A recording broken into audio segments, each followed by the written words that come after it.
Salve pessoal! Então, hoje a gente vai continuar aqui as nossas explorações filosóficas, né? Então, essa é a última sessão antes da prova e para ela está reservado o pensamento do Foucault, né? Esse é mais um bloco, a exemplo do bloco Nietzscheano, que é bem complicado de trabalhar, e eu falei para vocês que ia ser dessa forma lá na aula, né, na sessão sobre Nietzsche. E a razão primordial para isso é que falar do Foucault é falar sobre um autor que não teve uma preocupação sistemática com seu pensamento, como eu havia comentado, né? O pensamento dele, vocês sabem, ele só para situá-los, né, o pensamento dele é um pensamento do século XX. Foucault vai produzir uma parte expressiva do seu trabalho no Collège de France, né, e ele vai ali, inclusive ele teria sido uma figura icônica ali dentro, responsável pela levada do Roland Barthes para o Collège de France. E ele trabalhou em conjunto com outros pensadores, né, trabalhou muito perto de outros pensadores, cogitando questões que ele entendia serem centrais para o período de vida dele, para o período de experiências dele, né, para aquele período do pós-guerra e para a emergência das tecnologias ali nas décadas de 70 e 80. Né? Lógico que hoje ele é um pensamento datado, mas isso é a coisa mais interessante. Muito do pensamento dele, a grande parte, a grande maioria das observações que ele fez, elas se sustentam com perfeição até hoje, até são difíceis de ser questionadas se a gente partir para um terreno envolvido dentro daquilo que nós chamamos de um desconstrucionismo. Né? Então, o Foucault ele tem algumas atribuições muito sensíveis na produção do pensamento dele por conta disso. Ele é muito vívido na maneira de enxergar alguns problemas, notadamente os problemas da disciplina do corpo, né, os mais famosos problemas, né, que ele tratou. O problema da disciplina do corpo, o problema da estruturação e da restrição do discurso, né, então a formação, as formulações discursivas da nossa época, a formação dos espaços de tratamento e a formação do espaço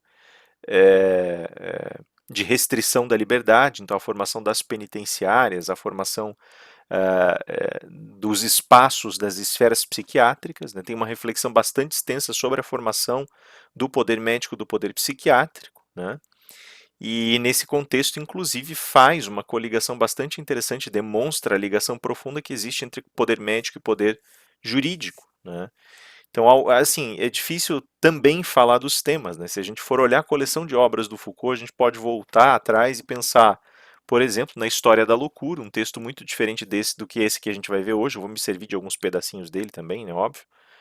Mas aí realmente uma reavaliação histórica, um trabalho de fontes bastante pesado, em que ele vai tentar descobrir como opera a questão da alienação do louco, né? E o que significa, portanto, a demarcação da loucura. É, num sentido posterior, num sentido derivado desse, né? O Foucault vai apresentar aí o poder psiquiátrico, vai apresentar uma história das clínicas, né, nesse sentido. Aqui, por conta da leitura que ele faz sobre o domínio no corpo, o domínio do corpo e sobre o corpo do indivíduo, e o domínio sobre a mente, ele vai ter uma aproximação muito grande a outros dois autores que trabalham nessa mesma linha, o Canguilhem e o Espósito. Né? Então a gente vai ter aí um conjunto, né, de debate bastante interessante, né, para aqueles que gostam de estudar a criminologia. Vocês vão ver lá no que vem com o professor Flávio, né? Nós temos uma derivação bastante severa ali no Irving Goffman, né? Loic Vacan, enfim, a gente tem ali todo um circuito de indivíduos que agora vão perfeitamente buscar na filosofia Foucaultiana e na sua análise do discurso respostas mais profundas e respaldo teórico para tentar esclarecer o que acontece com essa divisão do espaço e assim por diante. Né? O Foucault, inclusive, chega a trabalhar o espaço em sentido mais amplo e mais puro, no segurança, território e população, né? Quando ele vai falar sobre mitigação dos espaços, enquadramentos, separação e por aí vai. Né? Fala também muito ativamente, então se a gente pegar as palavras e as coisas, a hermenêutica do sujeito e A Ordem do Discurso, que é o texto central que eu quero trabalhar aqui com vocês, a gente vai ver também aí um Foucault que trabalha com a análise do discurso e que na análise do discurso vai mostrar a promoção de divisões, separações, normalizações e exclusões dentro do contexto específico da linguagem e da ciência, né, também por derivação. Tem um outro Foucault da verdade e as formas jurídicas, que é um Foucault mais ensaístico, né? Ele trabalha menos com fontes e provas, mais com especulações por confissão dele mesmo, e trabalha ali os alinhamentos gerais da verdade em relação às estruturas jurídicas que delas vão desfrutar ao longo da história, até chegar ao ponto do panopticismo, que é extremamente aproveitado e lido pelo movimento crítico da criminologia e do direito penal, né? É, Quando nós chegamos, por exemplo, a essa leitura e vemos as transformações epistêmicas, perdão, também podemos revisitar o Vigiar e Punir, que é um outro texto do Foucault que vai tratar mais aprofundadamente o que significa você sair de um universo punitivo de suplício para entrar em um universo punitivo que tem características ou traços procedimentais, até lá na frente chegar novamente ao panopticismo, né? Esse lugar de vigilância econômica coloca um para vigiar muitos, né? E aí a gente começa a falar sobre sociedades de disciplina e sociedades de controle, que vocês vão ver, devem ter visto em antropologia e sociologia, e vão repetir lá com o Flávio no que vem, que é uma ferramenta muito útil. Mas eu queria, na realidade, trabalhar de maneira mais ampla, né? Ainda existem outros Foucaults, né? O Foucault da biopolítica, por exemplo, vai falar sobre a travessia do corpo pelas relações de desejo e poder e como esse corpo vai ser articulado, como ele vai ser, como o poder vai ser engendrado nesse corpo. A gente pode falar do Foucault heterotópico, né, que é um Foucault de que se fala muito pouco, que foi o fim da carreira do Foucault e tem pouquíssimos textos sobre isso, mas a heterotopia é uma tentativa de emancipação da produção científica e disciplinar, da produção do conhecimento, né? E aí vocês têm, então, um cenário amplo do que significa pensar Foucault, né, e do que significa o pensamento do Foucault. O Foucault ele tem por isso ele tem uma atribuição tão variada que fica muito difícil falar dele, né? Eu tive que fazer uma seleção aqui e a minha seleção ela vai muito próxima da seleção que o professor Costa, né, em linguagem faz. A gente na realidade combinou de se aproximar. Não sei se esse ano ele está trabalhando mais especificamente com Foucault, mas nós combinamos de buscar esse respaldo um no outro e da gente tentar alinhar o texto de modo que a gente conseguisse dar uma dinamicidade mais serena e mais tranquila para os nossos trabalhos, né? E também, principalmente, que vocês tivessem a possibilidade de reduzir a montanha de leituras que vocês têm, né? A Ordem do Discurso é um texto pequenininho, mas ele é um texto muito, muito denso, né? E é por isso que eu parto dele. Lógico, nós vamos buscar na história da loucura, na verdade, formas jurídicas, vigiar e punir, principalmente, os anormais, né, um pouquinho na, na leitura da hermenêutica do sujeito, das palavras e as coisas, as acoplagens necessárias para a gente entender o que foi esse texto aí, que é a Ordem do Discurso, né? Veja, o contexto de produção dele é, nesse sentido, um contexto de produção bastante complexo, né? Ele é um contexto de produção em que nós já temos um processo emancipatório suposto dentro da produção dos discursos, mas ele não é vinculado o suficiente de modo a atingir um estado genuíno de abertura. E isso Foucault vai endereçar mais claramente na ordem do discurso, né? Nesse sentido, a análise do discurso no século XX ela passa a ser uma ferramenta bastante importante. A gente tem a formação de algumas escolas, né, da análise do discurso, três bastante relevantes para ser mais preciso, né? A primeira dessas escolas é a que a gente está estudando, que é a escola francesa, né, e ela tem uma tendência a partir de Foucault, a partir de Derrida, a partir, né, da alteridade levinasiana, né, enfim, né, a partir do Ricoeur, essa tendência é a tendência de encontrar os pontos de engendramento, quer dizer, de inserção, de amarração do poder na produção da fala. E a partir daí adotar uma estratégia, né? E o lugar estratégico que você adota aqui é a construção, perdão, de uma ferramenta de análise do discurso que seja ad hoc, que seja de oportunidade, e ali nessa ferramenta de oportunidade você tenta desmontar o discurso, você vai esfacelando os significados, até que você consiga descobrir o que está por trás deles, dessa relação de poder, o que está por trás dele no âmbito das forças desejantes, né? Esse movimento ele tem várias ramificações e implicações metodológicas, e quando eu falo em desconstrucionismo, que é um termo que eu vivo repetindo, é a isso mais especificamente que eu me refiro, né? Então, no sentido filosófico, o desconstrucionismo ele surge mais especificamente como um movimento dedicado à tentativa de desfazer conceitos, desfazer linguagens, desfazer discursos que foram consolidados, mas que estão sendo permeados e atravessados por relações de poder, muitas vezes em disfarce, e por conta disso dependem desse desmantelamento, dessa relativização, né?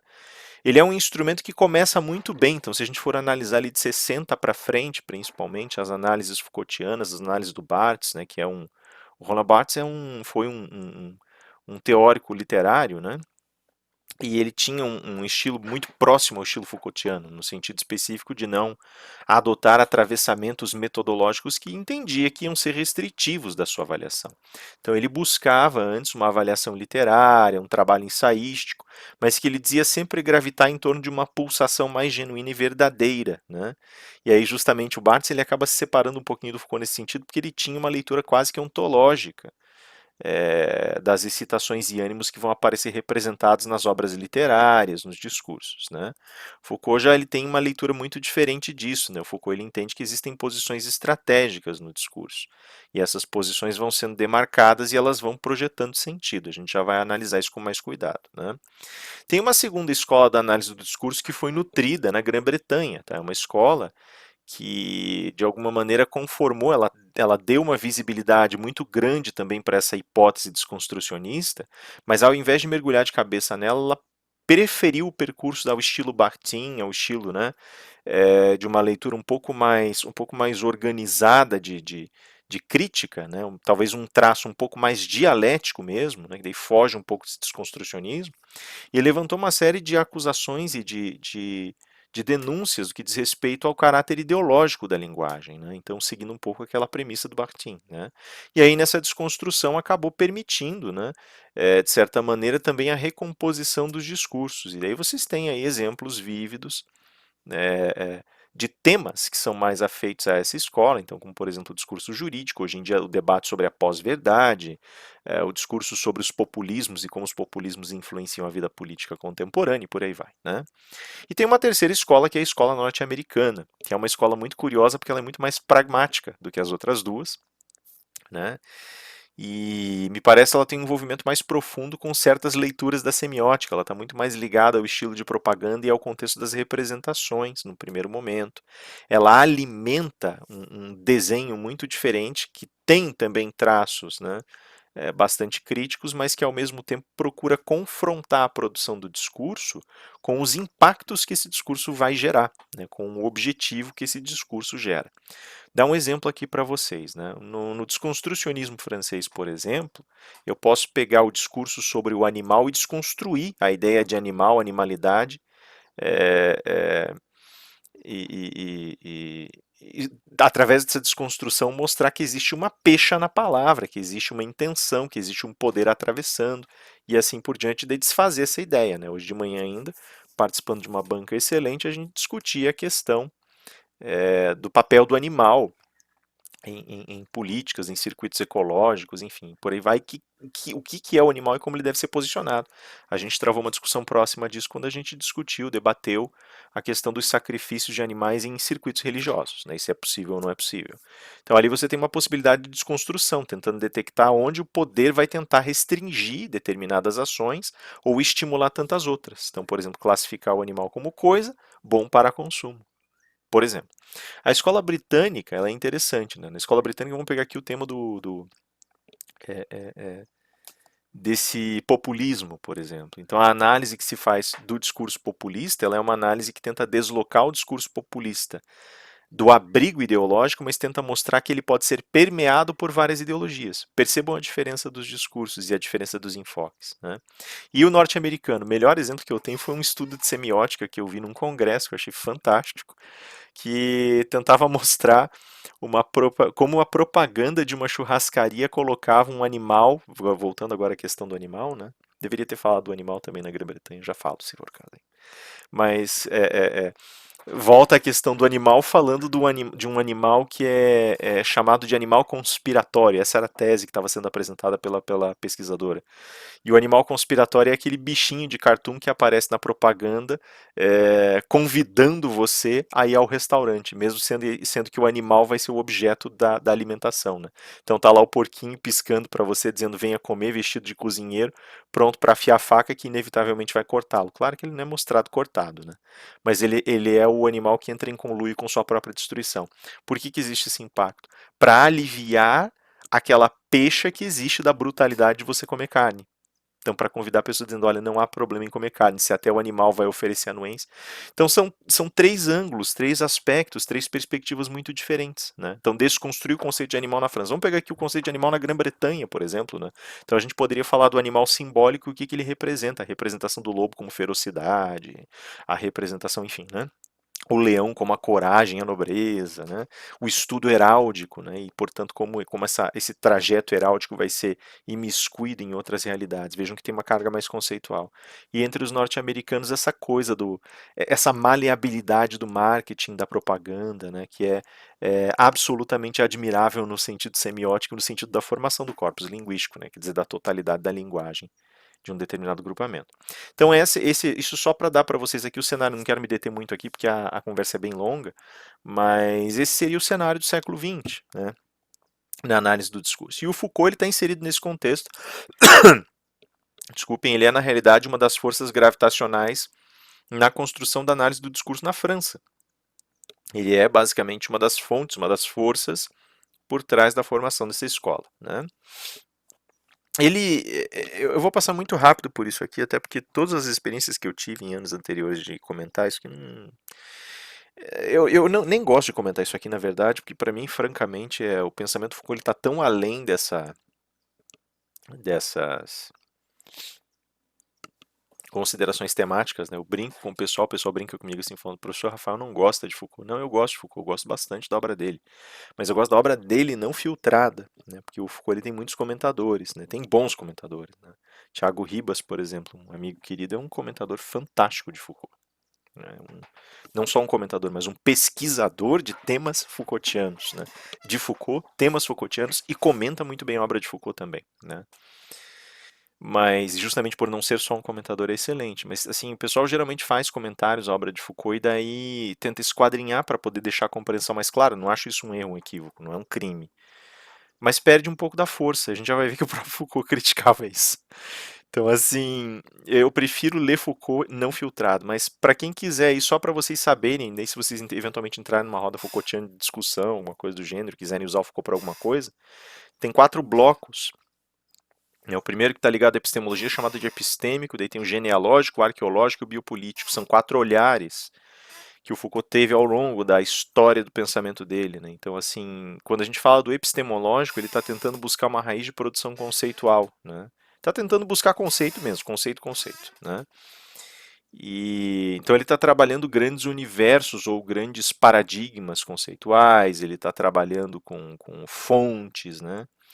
Tem uma segunda que é aparentada dessa aqui, que é a genealogia, né, o período genealógico. Genealogia diz respeito à origem de algo. Tá?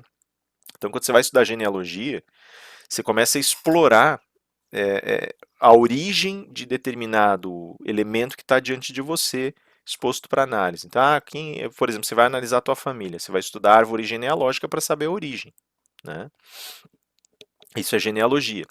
Ele faz estudos genealógicos também numa fase mais próxima ali da história da loucura, e ele vai fazer escavações bastante exaustivas em termos de fontes da mesma maneira. Né?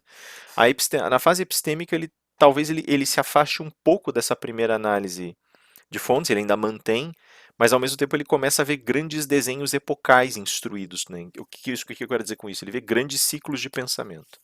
Então ele já começa a caminhar para uma outra direção. Né?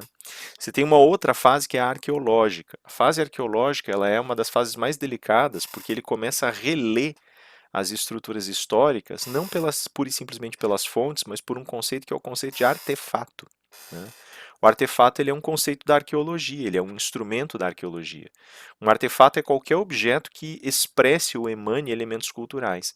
Quando ele começa a fazer isso, ele deixa de olhar as fontes históricas como elas são pura e simplesmente, bebe um pouquinho das fontes de análise, mas dá um twist na fonte do análise, ele vai dizer para nós basicamente que é mais interessante estudar um período determinado através dos folhetins, dos diários, dos objetos que estavam lá soltos e foram manuseados pelas pessoas, porque eles contam uma história mais interessante do que aquela que a gente vai obter da fonte seca. E isso é mais interessante ainda porque ele está basicamente nessa fase procurando reconstruir o período histórico tanto quanto possível. E entendendo desde logo, isso ele explica na Arqueologia do Saber, que tem lugares que vão ficar vazios mesmo, você vai ter que teorizar sobre eles, ser muito, né? E você não vai saber o que aconteceu ali. Mas que é assim mesmo e que a dinâmica da questão histórica é essa, né? Então ele vê como ele muda de fase, né? Num ele está olhando as origens através das fontes, no outro está usando as fontes para construir cenários teóricos, cenários perspectivos, teóricos não, mas perspectivos, né? Então tipo, na Idade Média havia a punição pelo suplício, na Idade Moderna você passa a ter o procedimento. Como? Daí ele vai explicar a transição por fontes, né? A arqueológica ela vai falar especificamente sobre esse artefato, o folhetim que falava da Revolução, a efígie do monarca franco que era queimada. Então ele começa a falar sobre o que significa tudo isso. E no fim ele vai coroar a obra dele com uma fase que infelizmente ele teria continuado se ele tivesse vivido mais com certeza, que é a fase biopolítica. Ali ele vai tentar explicar para nós o que significa a presença do corpo, do seu comportamento, do seu esquadrinhamento, dentro de uma determinada relação política. Né? O que significa a vida política, o poder usar o corpo, se imiscuir no corpo e se alimentar do corpo. Então, o corpo como instrumento de produção, o corpo como objeto disponível para a decisão política. Né?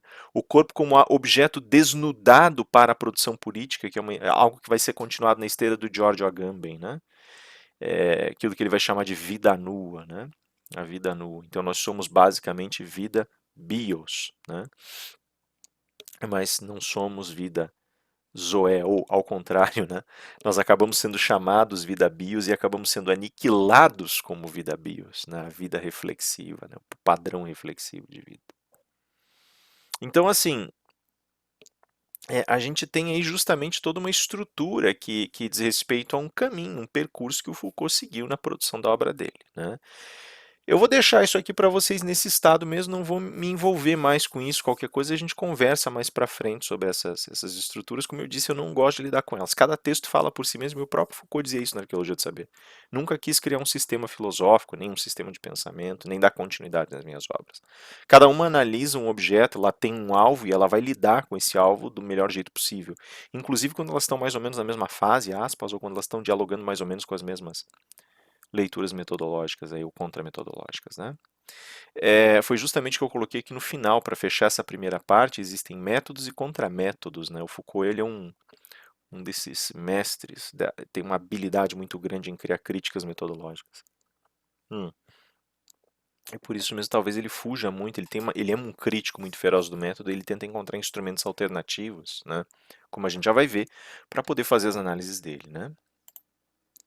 Então, assim, eu fiz uma seleção de textos. Né? Eu selecionei um tema, que é o discurso, porque ele é mais, assim, ele é diferente das outras coisas que vocês estão vendo ou verão de Foucault, porque ele se aproxima do trabalho do Costa, do Iulo, porque ele é um texto que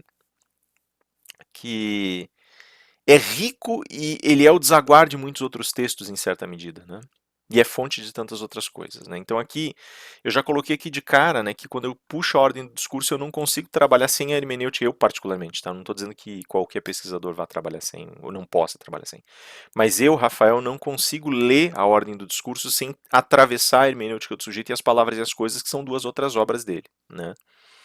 E isso tem uma razão muito clara. Nessas obras ele está tentando mostrar, por ângulos de ataque um pouquinho diferentes, como operou a formação do discurso e como esse discurso foi pavimentado, transformado, qual foi o significado dele dentro de uma esfera mais ampla de questões. Né? É preciso compreender, no entanto, algumas premissas que o Foucault vai lançar. Tá? E a hermenêutica do sujeito, eu acho que ela é pontual para isso. O Foucault, ele é um pensador muito não convencional, tá? Ele não tem nada de convencional.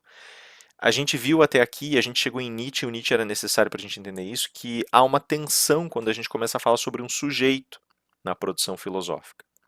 E o Nietzsche ele tenta se emancipar disso, ele tenta mostrar que nós não podemos nos concentrar na ideia de um sujeito, já que ele criaria uma resistência aos fluxos fenomênicos que nos atravessam, que ele chamou de mundanidade do mundo. O Foucault ele não está longe disso. Tá? E é mais complicado quando ele trabalha com discurso, porque nós só conseguimos pensar em discurso enquanto fala, enquanto escrita, e aí você tem que ter alguém que falou e que escreveu. Né? Na nossa mentalidade é isso. E o Foucault admite isso. Ele fala, não, de fato, tem alguém que escreve, alguém que fala. Né? Tem alguém que subjaz a esse discurso. Só que esse subjazer ele é mais complicado, porque não é. Quando o discurso encontra um sujeito que o impulsiona, que na ordem do discurso ele vai identificar, não é a mesma coisa, mas ele vai identificar com o autor, a gente não está falando de alguém que pré-existe ao texto, e a gente não está falando de alguém que produz o discurso, o texto, o corpo textual. Como assim, Rafael? A própria linguagem, eu quero que vocês façam agora esse salto comigo. A linguagem, de uma forma geral, ela opera de uma maneira muito curiosa. A gente sabe que a linguagem, num primeiro momento, é entendida como um lugar de expressão de realidades que lhe são anteriores. O problema é que a linguagem não consegue discutir o que ela faz sem ser mais linguagem. Tá? Se eu vou discutir, por exemplo, eu vou voltar para o meu velho exemplo cansado já, né? Mas se eu discuto o que é uma xícara, eu só consigo discutir dentro da linguagem. Ah, mas você está mostrando a xícara para mim. Só que isso aqui também é outra linguagem, se a gente parar para pensar bem. Isso aqui entra no. Lembra lá do Kant, por isso que a gente falou de Kant. Quando eu olho para a xícara, eu tenho uma representação dela que está sendo formulada pelos meus sentidos. E que daí vai ser trabalhada pelo meu entendimento. Se eu aplicar isso agora, eu estou basicamente vendo uma representação, então eu estou recepcionando uma linguagem visual e ela está entrando em contato com outras linguagens, com outros códigos. Né? Então tudo é linguagem. De modo que quando eu vou discutir o sujeito produtor da linguagem, eu estou criando linguagem sobre o sujeito produtor da linguagem. Eu posso ir mais além e dizer o seguinte: a inteligência que existe na própria linguagem nunca vai conseguir transcender a realidade da linguagem. Ela sempre vai ficar presa ali. Ela sempre vai ficar presa naquela lógica. Ela sempre vai ficar presa naquele horizonte, que é o horizonte da significação. Por isso, dentro da própria linguagem, existe um sujeito produtor de linguagem. Percebem?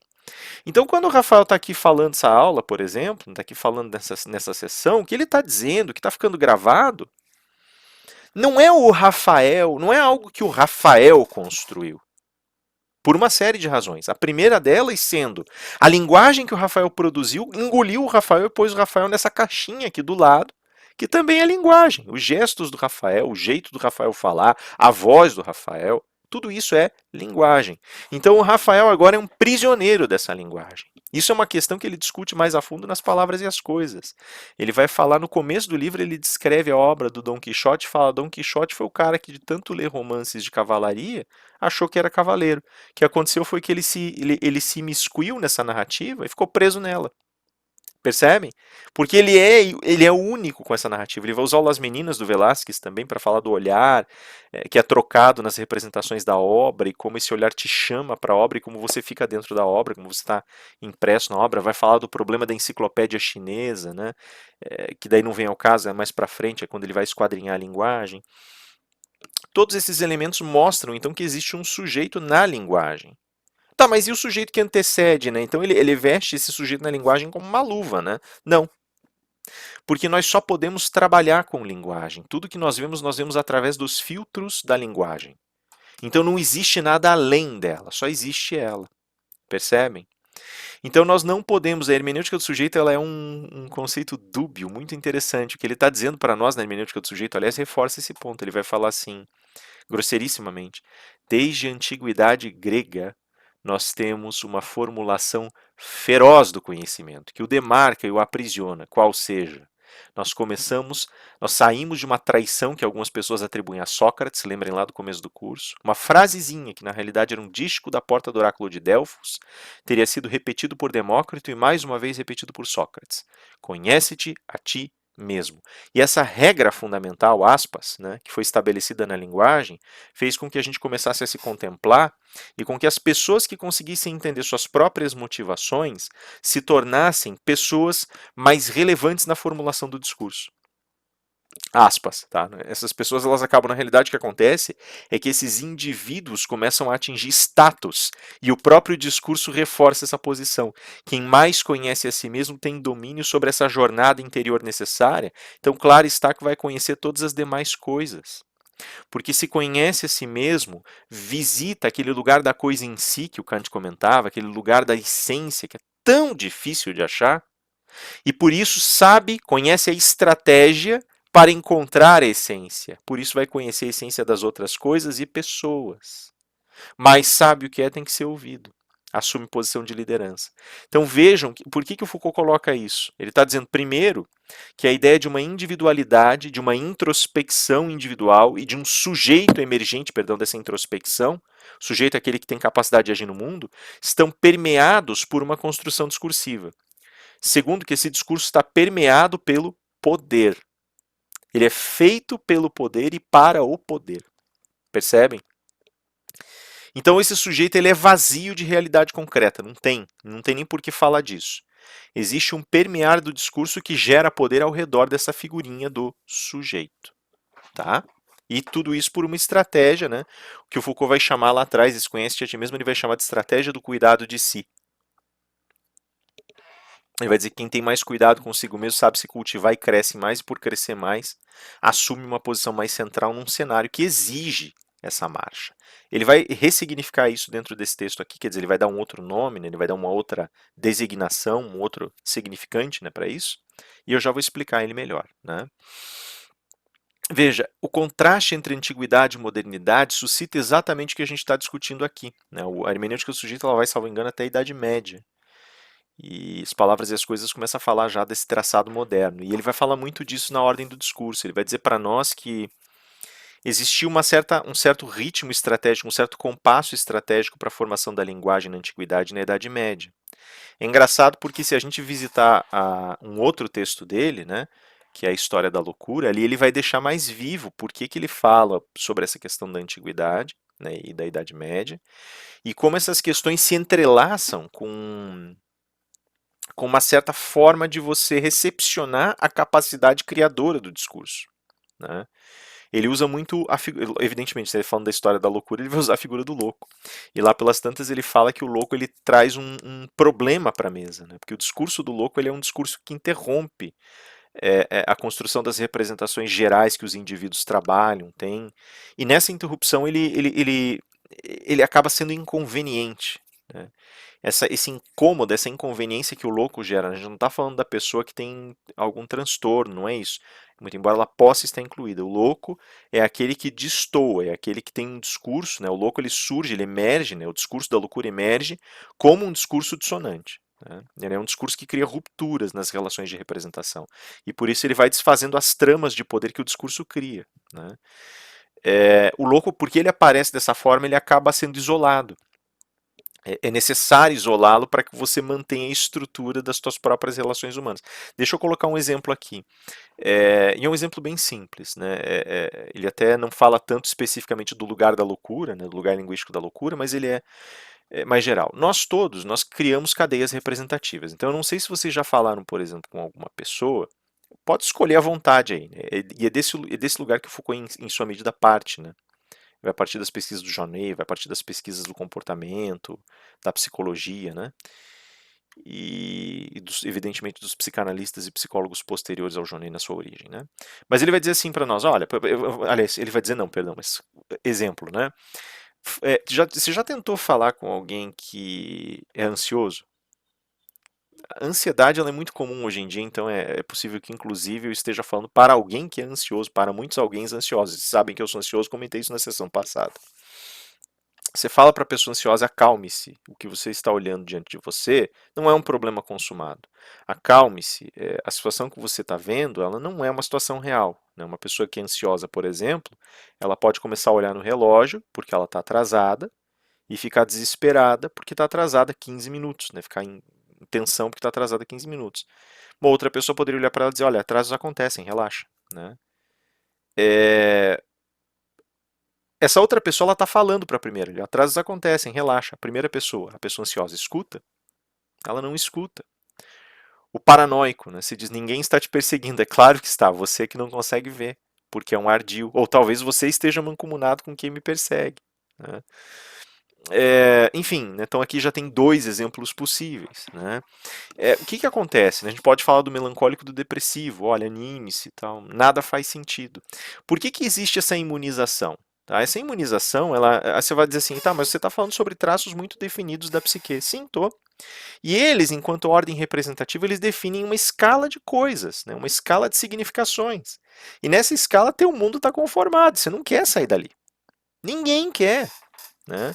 O conforto ele vai atraindo a gente, esses lugares definidos eles vão atraindo a gente e vão criando caminhos, percursos claramente definidos na mente da gente. Isso é poder. Na mais das vezes, inclusive, esse discurso ele não é criado pela gente, ele é criado pelos outros. Né? Pelos outros. E isso é o mais interessante. Né? É... o que eu vejo com base nisso, então? Né? Como não existe um jeito, uma estratégia de você perfurar esse discurso e atravessá-lo, né? Ou, aliás, como pode existir essa estratégia, pode existir também uma estratégia, e existe de fato em sentido contrário, que é a estratégia que isola o discurso, que vai lá e escangalha, bagunça essa coleção de representações. Sempre tem uma explicação, essa é a questão. E a explicação aparece e diz assim: olha, você chegar 15 minutos atrasado não tem problema, você não está entendendo. Se eu chegar 15 minutos atrasado, isso faz com que eu perca a confiabilidade das pessoas. Não, você não está entendendo, meu chefe vai estar na reunião. Não, você não está entendendo, o professor vai ficar bravo. Não, você não está entendendo, meu companheiro e minha companheira vão ficar chateados. Né? Isso vai criar um problema depois. E o mais engraçado é que daí tem aquela profecia, você vai dizer assim, por exemplo, se eu chegar atrasado, meu companheiro e minha companheira vão ficar chateados, né? Vão ficar aborrecidos. E aí é uma profecia que se cumpre, né? Uma autoproclamada profecia, uma autocumprida profecia. Porque você fala isso e daí, justamente por ter empilhado tensão, começa a se cobrir de dedos e acaba causando algum transtorno na figura do outro. O discurso ele vai se esparramando, né? Ele vai se derramando sobre várias esferas e ele arranja por conta própria, veja, não tem um sujeito, o próprio discurso arranja estratégias de continuidade. Tá?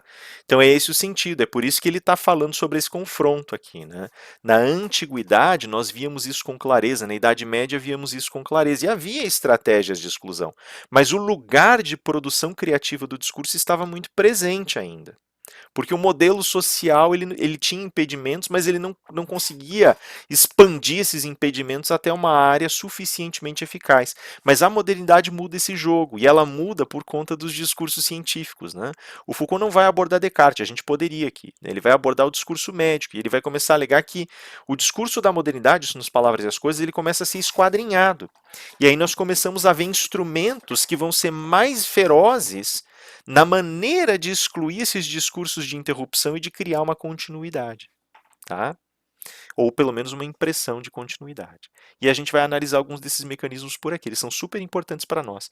Aliás, o Foucault fala assim, os dois lugares para você verificar que isso acontece de fato, são os lugares do discurso médico e do discurso jurídico, que são os mais intensos nessas relações. Isso vai ser muito usado no que vem, inclusive, quando vocês forem discutir a questão da formação da figura do réu no direito penal, né, do acusado no processo penal. Vocês vão ver que existe um lugar construído para o réu e existe uma continuidade do discurso processual. E é bem complicado, né? Porque a emergência de descontinuidades eventuais nesse discurso, ela é extremamente difícil e extremamente combatida. Tá? Mas ela é possível. Né? Então, o que, que acontece? Todo discurso na leitura do Foucault vai ser permeado por duas grandes forças, o poder e o desejo. Né? Aliás, eu até faço um meia-culpa, que eu tinha comentado que no Nietzsche uma frase, o desejo fala, né? Na realidade é do Foucault. que eu estava estudando os dois ao mesmo tempo e confundi. Ainda que seja perfeitamente possível falar no Nietzsche também algo análogo, tá? Mas por que que eu estou dizendo isso agora? Porque poder e desejo permeiam o discurso, né? E o Foucault, ele é muito claro agora na hora do discurso quando ele diz assim, talvez o desejo quisesse dizer como seria bom aparecer, emergir, sem essa necessidade de um filtro de discurso, sem ter que atravessar um discurso, né? Sem ter que existir por meio de um discurso, né? O desejo, ele quer, e grosseiramente falando, o desejo ele é um operador que busca a sua satisfação irrestrita, né? E aí ele é entrecortado por vários discursos. Se vocês voltarem lá para as aulas da Jose, vocês vão lembrar do id, do ego, do superego, né? Então vocês vão lembrar do id como a máquina desejante, que sempre produz desejo que se acopla sobre objetos que estão diante da gente, elementos diante da gente, né? Que vão aparecendo, que vão emergindo. O superego, que é esse discurso que vai tentar gerar uma restrição do desejo, né, inclusive combater abertamente o desejo, né? Ele é basicamente o plasmar do universo social e da aceitação social em nossas mentes. Ele não é a sociedade, ele é a nossa representação do social, tá? E o ego, né? Que as pessoas que pobre coitado está achatado entre os dois, né? E que vai representar a construção protetiva de uma individualidade, né? Eu escutei um junguiano falando esses dias, que eu já tinha comentado com vocês, inclusive, dizendo o ego é como o cão de guarda, é o guardião da tua individualidade, né? Então vocês têm aí, veja que vocês têm um corpus discursivo, não, um corpo de linguagem, mas ele tem lugares, estratégias, e esbarramentos e confrontações. E o desejo, que é esse que queremos endereçar de maneira mais específica, ele gostaria de se livrar de todas essas parafernálias e ir embora, seguir livremente, mas não consegue, né? Por que que não consegue? Porque do outro lado você tem esse troço chamado poder. Aliás, o próprio desejo lida, né, com essa relação de poder. E esse poder, não é que o poder se opõe ao desejo, mas ele permeia o desejo e permeia todas as demais relações que instanciam, que interrompem o desejo. É o poder que enfia o superego, que constrói, que projeta o superego na tua mente. Ele está atravessando aquilo ali, ele está atravessando teu ego, ele está atravessando teu id, está atravessando teu desejo, né? E ele dialoga, então às vezes ele vai refrear o teu desejo, às vezes ele vai deixar o teu desejo fluir, né? O Foucault está muito bem informado desse discurso psicanalítico. Ele não concorda com esse discurso, veja bem. Tá? Ele é bem diferente. Né? Tem o grupo dos desconstrucionistas, né? Que alguns chamaram pós-estruturalistas, Foucault, Deleuze, Guattari, próprio Derrida, Virilio, né? Eles são. Virilio até, né? Já é uma outra batida, né? Porque ele é arquiteto, é outra história. Mas eles são indivíduos aí, são pensadores que enxergam o que a psicanálise está fazendo, mas eles discordam frontalmente por entender que existe também uma forma de normalização e estabilização do discurso, que a psicanálise ela também está atravessada pelo poder, e ela está intimamente atravessada, né? Só vocês olharem por que o Freud foi tão persistente no sentido de uma estrutura analítica rigorosa para a psicanálise no começo dela. Ele queria uma ciência estabelecida, isso é poder também. É o poder do lugar da fala, né? Para quem gosta dessa teoria do lugar de fala, né? Então, assim, eu espero que eu tenha conseguido. Essa é a parte mais enroscada, por isso eu demorei um pouquinho mais ali. Eu espero ter conseguido passar bem essa ideia, né? A gente tem o discurso, ele não tem um promotor, né? Ele constrói para si uma figura de promoção e ela tem um papel, né? E ela é atravessada constantemente pelo poder, pelo desejo, principalmente pelo poder aqui na análise Foucaultiana, né? E essa análise do poder, assim, eu já vi muita gente analisar, fazerem muitas análises muito boas, mas ela é muito delicada, porque existe uma dinamicidade muito intensa nas relações de poder para Foucault, né? Aliás, a gente não pode nem falar em relação de poder, nesse permear do poder, na verdade, e no permear do desejo. Então não é um tipo de filosofia que você consiga organizar em blocos estanques, tá? Ela é meio complicada nesse ponto. Não dá para você dizer, por exemplo, vou trabalhar com a microfísica, perdão, do poder, e aí dá para a gente falar em capilarização do poder. Sim, capilarização é um termo para significar um movimento muito mais amplo que está acontecendo ali. Eu vou falar sobre o poder permear o discurso. Sim, também, mas essa travessia é algo muito mais amplo, muito mais complexo. Né? E ela vai mudando. O próprio Foucault ele insiste muito nesse ponto em várias passagens da obra dele. As estratégias que aparecem, elas vão sendo alteradas de acordo com o arranjo geral, né? Elas vão mudando de posição, elas vão se retrabalhando. Basicamente, ele pega o estofo da psicanálise, que é essa maleabilidade da linguagem, ela vai sendo amoldada, ela é mais Para usar aqui um termo do Zagrebelski, né, que lá atrás o professor Strapasson me apresentou, né, eu tinha ouvido falar do Zagrebelski, mas conhecia nada dele, e aí o professor Strapasson me passou um livro chamado Direito Dúctil, né? E ele falava da ductibilidade constitucional, né? Quer dizer, ele não quer usar o termo fluidez, né? Justamente dúctil, né? Aquilo que vai seguindo de forma maleável e vai sendo reconduzido. É mais ou menos isso, né? Esse dúctil é um termo interessante, é que existe uma ductibilidade do poder, né? É uma fluência, portanto, né? E assim, o discurso ele acaba sendo instruído dessa forma. E quando o Foucault vai começar a falar mais especificamente sobre o significado dessa ordem do discurso, né, e vai trabalhar esse tema, ele já se engaja em tentar mostrar que o discurso ele opera de uma maneira muito insidiosa, ele é muito complicado. Né? Aqui talvez seja mais fácil se eu pegar exemplos. Né? Eu não preciso, e cara, exemplo é o que não falta, porque tudo está permeado por discurso, tudo tem discurso. Né? Vocês peguem, por exemplo, o discurso recente, o mais recente de todos, né? A disputa, eu vou pegar aqui uma situação exemplar dos noticiários de ontem e hoje, né?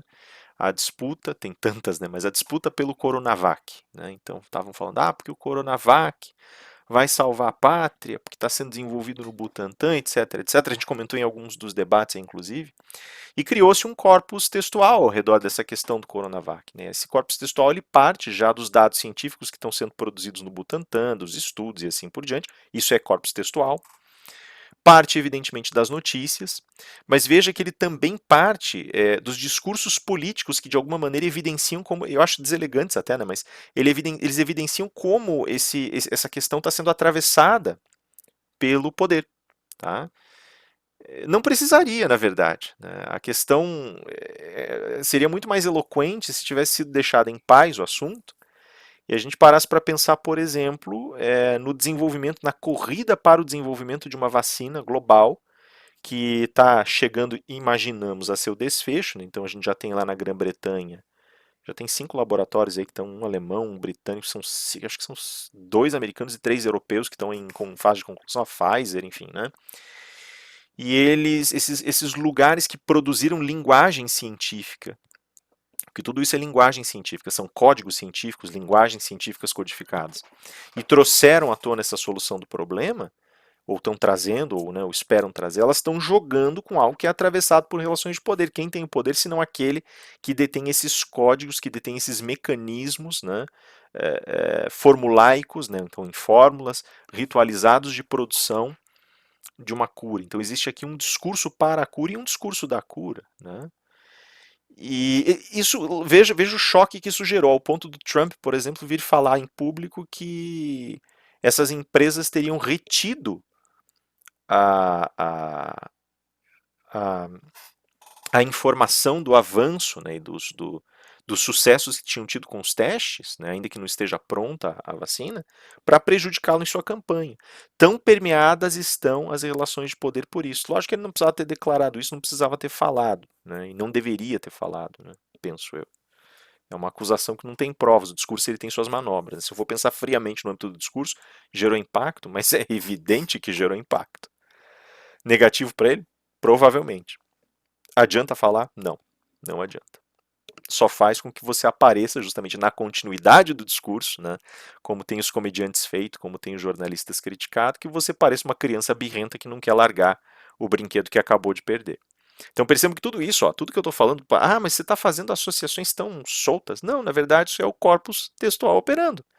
A pesquisa, tem texto científico produzido, material científico, codificações, procedimentos anotados. Você tem testagens e resultados produzindo linguagem e operando linguagem. Essa linguagem operada vem a público em determinado momento. Sua posição diante de todo outro corpo discursivo, que era o corpo das eleições, cria um impacto, traz uma resposta. Diante dessa resposta, existe uma interpretação dessa resposta. Percebem? Tudo vem em cadeia. Só não é o mesmo raciocínio que a gente costuma seguir na lógica formal. Né? Quase virei meu café. E o Coronavac, no contexto nosso, ele acaba reaparecendo e reemergindo nesse sentido como algo que está presente numa versão miniaturizada dessa outra disputa, né, como presente no âmbito das nossas disputas políticas. Claro está que se o Butantan aparece como uma solução para o problema, logo antes de uma eleição municipal existe uma disputa política acontecendo. Acho que ninguém precisa dizer isso para nós. Né? claro está quando um presidente da República vem e fala, se antecipa em dizer, aí está, porque houve um falecimento durante as testagens, não pegaremos esse Coronavac, não nos comprometeremos com isso e tal, tal, tal, e no dia seguinte descobriram que não tinha nada a ver a morte da pessoa com as testagens, né, que tinha sido uma coisa completamente ali, tinha sido um suicídio. Aí a gente já tem que discutir necessariamente a questão da exposição de ter havido um suicídio, ainda que não tenha se exposto o nome da pessoa, né, essa dificuldade da exposição pública. Percebam como o corpus textual vai aumentando. Aí já tem o Dória fazendo suas apologias, já tem a Anvisa agora aparecendo como um corpo neutro, o que também tem um papel discursivo e não é neutro. Então, por que eu estou dando esses exemplos? Só para vocês entenderem como o discurso vem permeado pelo poder. Tá? É do mesmo jeito sempre? Não. Se vocês quiserem olhar um padrão entre o que aconteceu entre o Trump e o Biden e olhar um padrão que está acontecendo aqui, vocês não vão encontrar um padrão. Vocês vão encontrar, é, é, é, é, talvez, sinuosidades parecidas, movimentos que se comunicam. Vocês vão encontrar um aparentado aqui, aquilo que o Wittgenstein chamava de parecer ou aparentado de família. Né? Tem semelhança, mas você não sabe o que é. Por isso que ele chamava de aparentado de família. Tem alguma coisa semelhante, mas o que é exatamente você não pode dizer.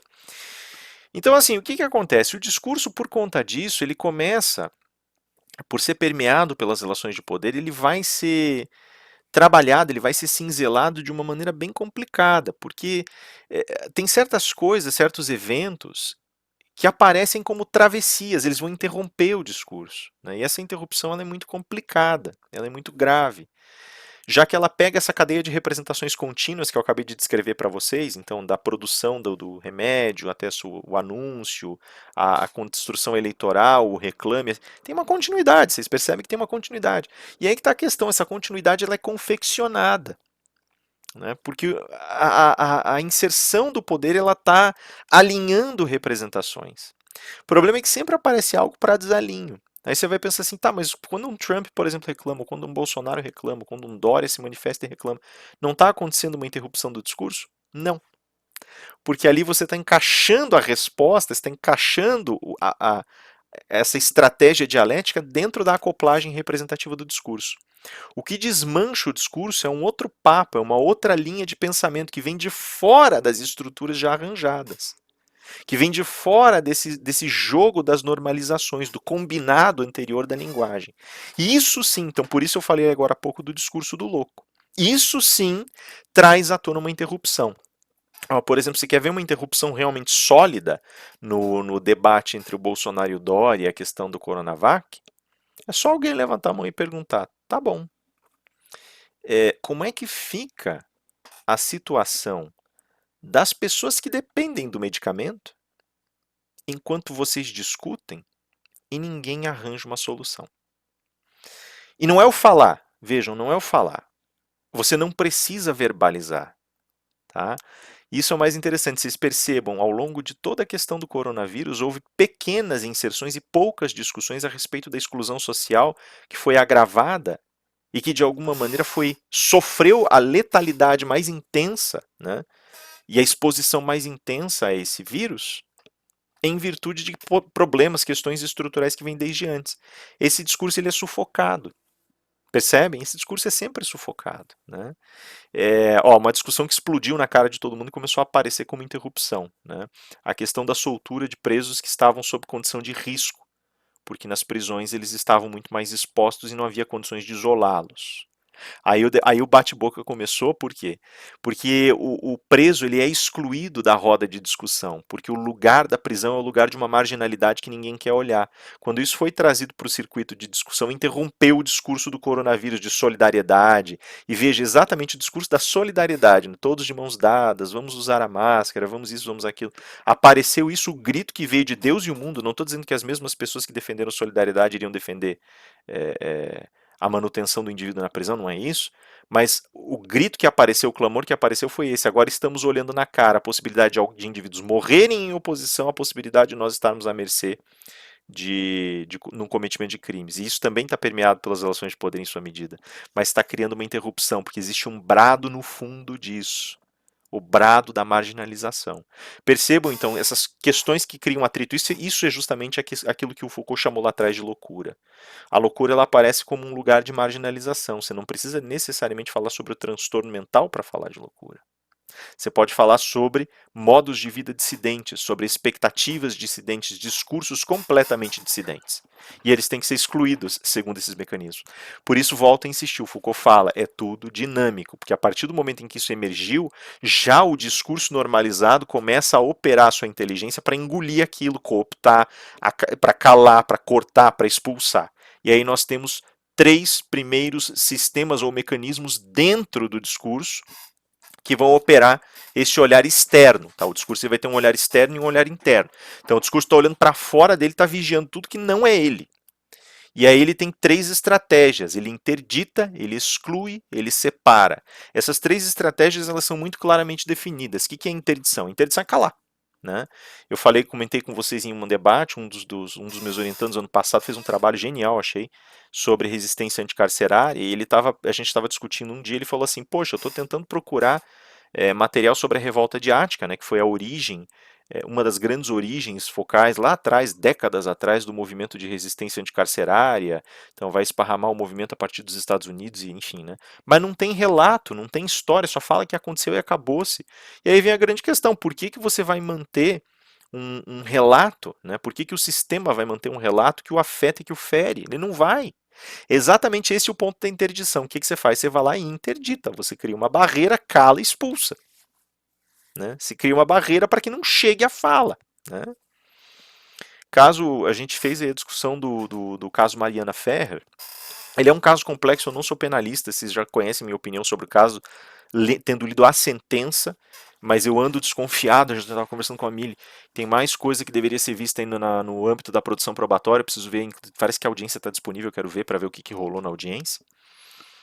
E eu verbalizei um posicionamento bastante radical, bastante intenso, vocês já conhecem qual é, e aqui está a raiz dele. Né? Geralmente eu tendo a olhar dessa forma essas questões. Né? Em vários momentos, independentemente da gente julgar se o rapaz é culpado ou inocente, se foi boa ou não foi boa a produção probatória, tem algumas coisas, por exemplo, o papel do advogado que foi chamado pela OAB para prestar explicações a respeito do que ele fez nesse caso, o papel dele, a maneira dele se posicionar foi uma maneira de criar interdição discursiva. Quando você denigre a pessoa, quando você denigre a mulher, alega que a mulher se comporta de maneira lasciva, de maneira imprópria, enfim, né, que é uma interesseira ou coisa que o valha, isso é uma forma de criar interdições. Você está dizendo não merece ser ouvido. Né? Foucault ele dá um exemplo mais tradicional e ortodoxo das interdições. Ele fala, ó, se for pegar o ciclo clássico, o ciclo medieval, as pessoas elas não podiam, tem mulher e criança, não podia testemunhar em juízo. Voz não tinha valor. Não podia e acabou-se, porque não entendia o que estava acontecendo, não podia abrir a boca para falar. Em certos espaços ritualizados, as pessoas que não fossem autorizadas não podiam falar. Né, que não fosse, então, por exemplo, um conselho de nobres. O plebeu não falava, só falava se fosse calçado por dois outros nobres. E ele fala isso, na verdade, de formas jurídicas, né? Ele insiste também nesse ponto. Então, a interdição ela é muito intensa e às vezes ela está institucionalizada. Né? Às vezes você tem a interdição sob outros aspectos, né? Sob aspectos mais sinuosos, mais insidiosos, como é no nosso modelo social. A exclusão ela basicamente aparece como uma faculdade estrutural do próprio discurso. Ele vai lá e seleciona o que vai ficar nele ou não, né? E aí ele estabelece critérios. E isso é interessante, ele começa a estabelecer critérios a respeito do que é aceitável ou não. Isso é muito comum no discurso científico. Tipo, passou pelo método, passou pelo filtro, tem verificação, não tem verificação. E vejam que daí a coisa se torna mais complexa. Porque vocês vão me dizer assim, pô, mas Rafael, se eu vou, por exemplo, falar sobre o coronavírus e quero achar uma cura, eu não tem que ter testagem, eu não tem que ter uma linguagem que atravesse métodos, que tenha... Sim, tem. Mas isso não deixou... Qual é o problema? Daí você vai dizer assim, pô, mas então eu deveria testar tudo loucamente? Não, não é isso.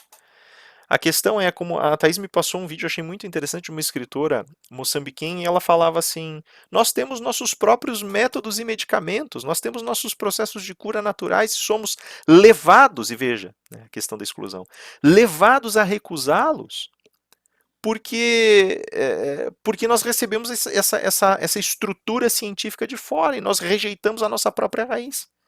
E ela afirma, ela alega, eu já não sei, né, que eles têm lá processos de cura que estão combatendo o coronavírus de forma eficiente, e que são naturais, mas que ninguém presta atenção porque são naturais, porque não entram no circuito de discussão da ciência. Aí você vai dizer assim, então veja, não é questão de você colocar o não conhecimento no lugar do conhecimento. Tá? De você dizer que agora terraplanista tem o direito de falar, aliás, não é que tem o direito de falar qualquer um pode, mas que terraplanista está construindo ciência. Não é isso. Tá? A questão é que existem conhecimentos válidos que não pertencem ao circuito científico, mas às vezes pertencem, por exemplo, ao circuito tradicional e estão lá presentes. Né? É mais fácil encontrar conhecimento válido sobre representações, símbolos e psique, por exemplo, né? Em um âmbito tradicional do que é, por exemplo, encontrar curas aí para sistemas biológicos. Né? Às vezes é mais fácil, né? Ou encontrar respostas que são dadas pelas ciências exatas, porque elas são o coração do paradigma científico. Né? Mas existem respostas válidas, e essas respostas podem ser transplantadas, né? Transportadas, podem ser recepcionadas, podem entrar em diálogo, mas o discurso exclui. Porque o discurso ele pressente que essa intrusão deteriora suas próprias estruturas. Agora, isso é o inevitável, né? Porque é isso que gera mudanças paradigmáticas epistêmicas, né? O que gera grandes transformações no jeito de pensar. E isso está acontecendo agora. Agora há pouco eu ainda falava com o Gabriel a respeito de uma discussão sobre a questão da vacina e como nós deveríamos, né, pensar socialmente a questão da vacina. E é uma coisa muito comum falar, por exemplo, na obrigatoriedade da vacina. Cada um pensa do jeito. Eu não acredito em obrigatoriedade para nada nesse sentido, tá? Por mais que seja uma questão premente social, isso também não vem ao caso. Mas tem se tornado, a questão não é tanto essa, mas é que tem se tornado cada vez mais comum predar outros direitos para obter respostas que uma pessoa não oferece em determinado setor. Então, por exemplo, você não vai tomar vacina, eu vou lá e corto a carteira de motorista. Né? Assim como, por exemplo, né, foi decidido pelo STF, tive uma conversa com o André, comentei com alguns de vocês, e achei a opinião do André muito sólida, ainda que o meu medo seja justamente metajurídico, e justamente esse. É, o STF decidiu lá, não, pode, em determinada medida, você pode, por exemplo, caçar a CNH do sujeito que não paga uma multa, que não cumpre com uma ordem judicial de pagamento, pode, para obrigá-lo a fazer isso. Eu acho isso perigoso, porque você está comunicando esferas de direitos para tentar despotencializar as ações do indivíduo. A social currency chinesa, que eu não tenho me cansado de citar, ou, por exemplo, o sistema econômico escandinavo, que hoje em dia já não usa mais dinheiro, usa cartão de crédito para tudo, usa é, cartões que controlam, por exemplo, o uso de passagem. Então você tem a tua vida inteira mapeada e sabe onde está. Para você poder exercer certos direitos em sentido afirmativo, você tem que abrir mão de outros em sentido negativo. Então o que acontece? Essa conversa está se tornando cada vez mais comum. Ela não era inserida no contexto específico do discurso normalizado anterior, que era o discurso da individualidade, do individualismo, da intimidade, da proteção. Isso está sumindo. Percebam, dá para você ouvir as estruturas desses direitos desmanchando. Aliás, dá para você ouvir a estrutura de uma sociedade de direitos desmanchando, de uma teoria ética dos direitos desmanchando. Dá para ouvir isso chegando. Tá? Isso determina que a exclusão ela fez o seu papel. Né? Foi uma batalha e tanto, mas acabou. Por que acabou? Não acabou porque tem coisas maravilhosas sendo inseridas, mas porque o poder permeia e o poder achou outras regiões. E agora ele está refluindo da massificação dos dados, essa discussão que nós vamos espocar lá depois da prova. Tá? E por fim a separação. Né? A separação, no âmbito da separação, você vai ter a ideia de você criar no âmbito externo a possibilidade de classificação, de especificação, você vai criar demarcações, vai separar por espaços. Rafael, por caridade, Rafael, fale do discurso, Rafael, não fale da política. Mas eu não tenho como não falar, eles estão imbricados. Rafael, fale do discurso, ou diga que você vai falar de discurso político, de outra história. Percebem? E aí a gente vai adaptando métodos, estratégias, vai separando. E na separação as coisas vão perdendo força e o discurso vai se consolidando. Né? O Foucault ainda alega também que verdade e falsidade podem aparecer como mecanismos nesses discursos. A verdade e o erro, né, como ele vai colocar. E esses mecanismos, só que a verdade e o erro eles não são tão prementes e não são primordiais para essa formulação instrumental e sistêmica do discurso.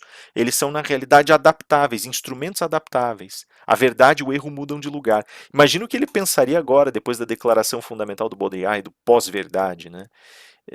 Literalmente, a gente está vendo a expressão máxima do que o Foucault colocou. Verdade e erro mudam de lugar. Então a verdade, vê como, vê, agora pega a eleição norte-americana, tá? Não é uma questão de quem está certo ou quem está errado. Biden ganha. Trump nem sequer não parabeniza, não se dispõe a oferecer espaço e informação para o Biden começar a trabalhar, alegando que houve fraude. Descobre que um carteiro não entregou 21 mil cédulas que estavam lá. Eu preciso olhar a notícia com mais cuidado, então me perdoem, né? Mas 21 mil cédulas que estavam lá colocadas no caminhãozinho dele. Não se sabe voto para quem era, para quem não era, mas elas estavam lá com selo oficial. e como a votação foi por correio, então isso já representa fraude, e daí tem que produzir prova, e daí ele já está coletando grana para poder entrar com uma ação judicial para poder pedir que a Suprema Corte julgue e anule o resultado, e por aí vai. Né? Então, o que acontece? Até determinado momento as eleições determinaram, a democracia estabeleceu que o Biden venceu. E agora vem o Trump e fala, não, não, não, isso aí tá tudo errado, teve fraude, e porque ele disse que teve fraude na fronteira do Arizona, já tem gente com arma na mão para fazer protesto. Percebam que verdade e erro eles refluem. Tá? Num minuto era, a verdade ela estava alojada na vitória pelo voto. No outro já está alojada na possibilidade de uma ação judicial que vai provar que está tudo errado ali. Ó como reflui. Tá? Então é isso que ele está falando. Verdade e erro são mecanismos que vão mudando de posição. Né? Inclusive eles se subvertem. Como é que funciona? Né? Então ele vai dizer justamente que o coração de toda a história está nesse, né, pelo menos ali como lugar de enfrentamento, está nesse sistema de exclusão. E ele vai dizer que o sistema de exclusão ele tem 3 lugares, tem 3 operadores principais. O primeiro é a definição de loucura, né, que ele extrai lá da história da loucura, né, como uma emergência daquele estudo original dele lá. E o que ele vai dizer? O louco ele tradicionalmente é chamado assim porque daí você consegue ignorar o que ele está dizendo, né? Você consegue aplicar a interdição, a exclusão e a separação de modo muito fácil. Você não está interessado em saber o que o louco tem a dizer, cara. Porque ele é louco, não faz sentido, né? O que ele dá um exemplo, eu não vou lembrar agora se está nos anormais, está na história do poder psiquiátrico, ele dá um exemplo de um esquizofrênico, ou se foi alguém, desculpa, eu não vou lembrar se foi alguém escrevendo um artigo sobre Foucault, mas é interessante o exemplo. Ele fala de um esquizofrênico falando sobre um homicídio, daí o esquizofrênico fala assim, ele entrou, os dois se olharam, e ele entrou, e eles trocaram olhares, e aí um deles decaiu, o outro decaiu, todos decaíram naquele lugar, estava tudo decaindo. Um deles olhou, e aí o estampido, e aí um decaiu, e o outro decaiu logo em seguida. Quer dizer, que sentido faz isso? Se você olhar a estrutura do discurso solta desse jeito, não faz o menor sentido. Se você souber que foi, na realidade, a entrada de um delegado de polícia em um bar, daí ele confrontou um sujeito, efetuou um disparo contra o sujeito, e também tomou um disparo, e o sujeito morreu, e ele, alvejado, caiu no chão, você vai entender que decaiu significa o deslizamento lento de um indivíduo que foi alvejado. Né? Que a troca de olhares tinha uma intensidade de ódio. Que quando todo mundo decai é porque todo mundo se joga no chão. Você começa a fazer algum sentido. Claro que isso é uma exceção à regra. Tá? O discurso esquizofrênico dificilmente vai fazer, você vai conseguir extrair sentido. Não é que ele vai fazer sentido, mas ele faz no seu próprio universo. Mas dificilmente você vai conseguir extrair sentido dele. Né? E extrair sentido já é uma forma de normalização do discurso. Mas você tem ali, então, a possibilidade de dizer, olha, ignore o discurso do louco. E daí o que é louco? Quem é louco? E essa é a questão. O louco ele é intimamente associado à figura do anormal. Tudo que é anormal você vai empurrando para fora. Né? Eu vejo, por exemplo, eu acho legal, assim, eu acho assim, não é legal a situação, tá? Mas eu acho interessante, eu acho legal como as pessoas expressam as coisas e como elas evocam discursos, às vezes talvez sem perceber, não sei se percebem ou não, mas eu vejo, por exemplo, muitas mulheres seguem o Wicca, né? E elas falam, por exemplo, né, como bruxa, né? Então, seguindo o Wicca, a gente sofre muito preconceito, né? O Wiccano não é ouvido, né? Porque passa a impressão de que faz maldição e não sei o que mais, e que são ritos sombrios e aquele negócio todo. Cara, tem operadores aí, eles estão excluindo, eles estão colocando no lugar do louco. E se eles não conseguem colocar no lugar daquele que lança maldições e só faz as coisas pro mal dos outros e quer poder e tem sede de poder, vai colocar no lugar do ridículo. Desculpa colocar dessa forma, por favor, se tem alguém que é Wicca aí fora, não é vocês sabem que não é a minha opinião, não é assim que eu penso. Mas tem gente que vai dizer, não, isso é ridículo. Né? É ridículo. E daí vai ridicularizar com infantilização e aquele negócio todo. Eu acho interessante porque o Foucault nos Anormais, um dos eixos da obra para mim, uma das coisas que mais ficou impressa na minha memória é como a modernidade, a Idade Média e a modernidade cristalizam ao redor da figura feminina a ideia da bruxa. Ele vai dizer a bruxaria passa a ser condenada e ela é associada ao demoníaco, perdão, porque justamente ela vai trabalhar com a materialidade, né? Vai trabalhar com a concocção, com a fórmula, vai trabalhar com o rito, ela opera, portanto, com a materialidade, a matéria é ruim, como diz a filosofia medieval, então né, desprezível. A, é associado com o corpo e, portanto, com o prazer, e é associado com o corpo feminino, que é o lugar do prazer, como o próprio Lacan falaria, é o lugar do desfrute, né? De uma maneira equivocada e misógina, mas é o lugar do desfrute. Então percebam que o poder está percorrendo de novo o discurso.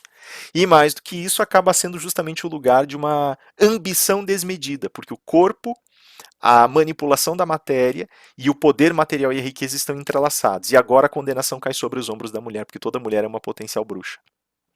Percebem a jogada? E aí eu acho interessante que o pessoal lança, de vez em quando você vê ali, né, uma pessoa ou outra que você conhece, falando sobre deusa, falando sobre experiências existenciais muito íntimas, falando sobre coisas próprias, né, coisas próprias da filosofia de vida em que se engajou, da religião em que se engajou, dos caminhos em que se engajou, e aí vem aquele discurso de fundo falando é mal e se não for mal é ridículo. Né? E aí por que as pessoas verbalizam a resistência que acabam sofrendo? Por causa disso, o discurso está sendo gerado, o discurso está sendo nutrido e estabelecido. Percebem? Ele é um discurso moral e ele é um discurso científico. E ele está sendo consolidado às custas dessa definição do lugar do louco. Nesse caso, ele coloca a mulher, ela passa a ser considerada o anormal. Ela é jogada para fora. A bruxa, a mulher, é colocada como anormal. Ele ainda fala, existe uma diferença fundamental entre bruxaria e feitiçaria. E a feitiçaria ela também é mal vista, mas ela é vista de uma outra forma, porque a feitiçaria ela é feita por palavras. Né? Então é a maldição de boca. Essa ela tem um outro lugar, ela está regimentada e ela aparece, inclusive, ela figura no discurso moral. Ela figura no discurso tradicional, porque é o poder que a palavra tem. E o discurso é autoconsciente do poder que ele tem. O Foucault fala disso na ordem do discurso também. O discurso entende que ele tem poder. Mas a matéria não pode ter. Percebem a jogada? Então, esse movimento que está acontecendo. Opa, desculpem. A palavra proibida. Né, o que, que significa a palavra proibida? Então, se eu venci a questão do corpo da bruxa ali, né, e joguei para fora, dizendo, né, o discurso, quero dizer, né? Se o discurso faz isso, eu não é uma boa palavra. O Foucault condena o uso do eu, inclusive, né? Ele fala da criação de um sujeito falso. Mas se o discurso consegue banir, né, e colocar na posição do louco a feitiçaria, a bruxa, perdão, a bruxa, a bruxaria, a palavra proibida ataca esse espaço da feitiçaria. A palavra proibida ela ataca o espaço da desconstrução discursiva, do atrevimento discursivo, da quebra das condutas, da quebra dos rituais. O Foucault ainda fala assim, o ritual ele é feito, é projetado desde o discurso e é lançado para todos os lados. Né? Ele é feito para dar extensão, para dar projeção para o discurso mesmo. Né? E aqui, quando, havendo a possibilidade dessa quebra de protocolo, então também tem que existir uma palavra proibida. Tem coisas que você simplesmente não diz. Né? E aí você cria essa outra forma de interdição. E aí ele fala que tem uma ferramenta que é fundamental, que é a mais importante de todas, onde ele mais gasta tempo, inclusive, que é chamada vontade de verdade. Ele fala, isso é o mais complicado porque enquanto o discurso foi permeado, criado e entrecortado, né, nas raízes do poder, a gente tem na gente algo que, acoplado ao discurso, vai gerar uma série de movimentos, vai reverberar uma série de movimentos. Né? Ele vai dizer assim, o discurso ele tem uma sanha muito forte com esse negócio chamado verdade. E a verdade ela reaparece, ela vai reemergir como uma coleção, como um trabalho, como um trato estratégico no discurso. Ela assume uma posição e ela cria uma fortaleza ali da qual se emana sentido. Né? Então, ó, por exemplo, por que o Biden e o Trump agora estão brigando? Cara, quem determinasse a determinação fundamental é verdade que a eleição foi fraudada, sim ou não? Então, quem conseguiu o alojamento dessa verdade, veja, não há uma verdade de fundo, há estratégias discursivas e procedimentais para fundamentarem essa afirmação. Tem nada de material nisso aí. Tá? Ah, mas tem voto, não tem voto. Ah, mas desviaram, não desviaram, não importa, não faz diferença. O que faz, a diferença está no estabelecimento do discurso. E a prova disso são as pessoas armadas lá no Arizona, as pessoas armadas nos estados que elegeram Trump fazendo protesto. Por palavras. Percebem? A densidade do discurso e a inserção da arma no discurso, a inserção da violência no discurso, ela está denunciando algo que é do discurso. E isso é o mais incrível. Desculpem, aqui eu vou fazer um parênteses rápido, mas vejam como é incrível. A violência está presente no discurso e falam que bobagem, é só um discurso mais duro. Não, se a violência está inserida no discurso, ela está emergindo em todas as partes da linguagem. Está aí a prova. Porque a violência do discurso que diz eu não vou transigir, eu não vou aceitar, eu não vou tolerar, ela aparece depois no cano da carabina. Porque é dali que ela sai, é dessa tendência que ela surge. É esse o verdadeiro discurso dentro do discurso, aspas, né? Sendo esse verdadeiro é aquele que está gerando sentido, é nesse âmbito, né? Então, quando ele fala em vontade de verdade, o que ele está dizendo basicamente é, ó, existem essas posições estratégicas que são as posições da verdade. A verdade é uma estratégia no discurso, isso que ele vai dizer lá atrás na História da Loucura. E aqui ele vai dizer assim, agora, essa vontade de verdade ela foi sendo alimentada e nutrida na gente. E ele volta para os gregos. Ele fala, olha, os gregos lá no século VI estavam discutindo na poética deles uma estrutura talvez um pouquinho mais livre, mas a filosofia, né, no seu sentido tradicional, ela foi montando essa história de verdade aí. E ela foi impulsionando a gente para descobrir. Então, quer com cuidado de si, né, que ele cita na hermenêutica do sujeito, quer com outras manobras do discurso que vão vinculando esse discurso a um trato que tem que gravitar em torno de um rochedo, de uma ânfora, de uma ancoragem, não ânfora, que é a pedra oca sagrada, né? A pedra ritual, né, em que se queimavam os sacrifícios. Então tem que girar em torno dessa ânfora, tem que estar ancorada em algum lugar. Isso é a vontade de verdade, que me faz, ela me, aspas, gera um sentido, né? Esse conector, esse indivíduo que a linguagem nutriu e gerou, ele vai percorrer os caminhos da linguagem agora, dirigido por essa necessidade de saber a verdade. Ou eu poderia colocar de uma maneira muito mais rústica e simples, que sanha é essa que vocês têm por querer saber a verdade das coisas? Aí vocês vão dizer assim, não, isso é muito abstrato, vê lá se eu vou querer saber a verdade das coisas. Você olhe para, você chega em casa hoje, amanhã, ou esteja em casa hoje, amanhã, vá falar com um companheiro, com a companheira, pai, mãe, filho, irmão, irmã, pergunte alguma coisa para eles e desconfie que a criatura está mentindo para vocês. Aí é a vontade de verdade. Tá? A gente não pode esquecer que a psique é estruturada ao redor de um corpo linguístico. Isso também é discurso. Está ali, está latente ali. Tá? Então, na hora que você descobre, na hora, aquela sanha de dizer eu preciso saber, é isso. Ou aquela coisa assim, alguém está dando risada de um meme que viu, de um videozinho que viu no celular. Você, o que está acontecendo? Essa curiosidade aqui, esse despertar curioso, na realidade está emergindo essa vontade de verdade. O que tem ali? Quero ver. Deixa eu bater. E tem uma estrutura para essa verdade. Deixa eu bater o significante com o significado, ou seja, o significante com outro significante. Deixa eu bater o paralelo aqui para ver o que está acontecendo. Percebem? Na verdade, as formas jurídicas vai falar sobre as inúmeras versões de verdade que vão aparecendo. Mas geralmente é esse alinhamento. Né? Então, em um determinado momento é a junção de duas metades, como entre os gregos. Em outro momento é a leitura por procedimentos verificáveis, né? Como a gente vai ver na modernidade. Em outro momento é a conformação, o estado de normalização, como a gente vai ver depois do panopticismo e por aí vai. Né? Então, assim, o que acontece? Quando ele faz esse desenho, quando ele estrutura esse desenho da vontade de verdade, ele estabeleceu agora a pauta que a gente tem para entender o que está acontecendo no discurso. Né?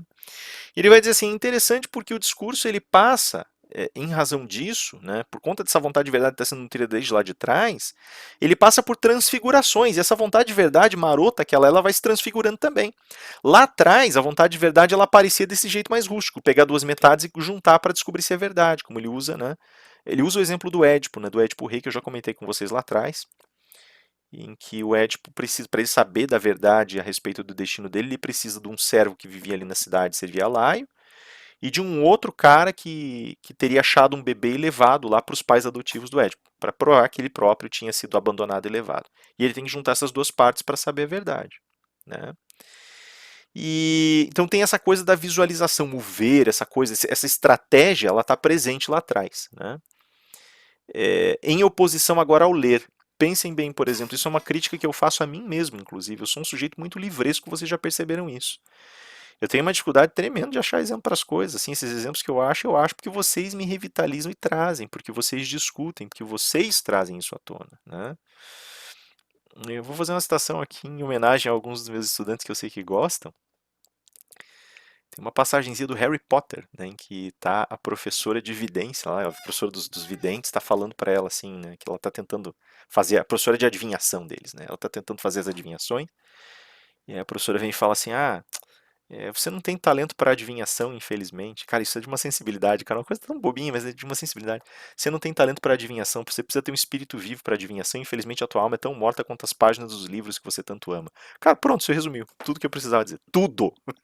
Pelo seguinte, a adivinhação existiu historicamente, né? Não que ela funcionasse, mas ela existiu historicamente. Isso eu deixo para quem tem ligação com a espiritualidade para explicar, mas, né, para quem quer explicações espirituais procurar, mas no sentido racional e no sentido material e filosófico, a adivinhação existiu, foi um fato histórico, a adivinhação estava presente, ela pertenceu também a um modelo, a uma modalidade de vontade de verdade, querer saber o futuro.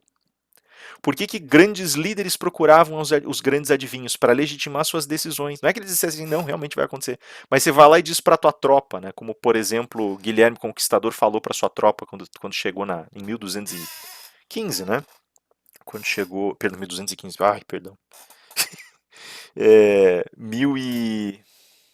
Ai, senhor. Foi eu não vou lembrar agora, 1011, 1015, eu acho, não vou lembrar, desculpem. Foi 200 anos antes disso, tá, mais ou menos.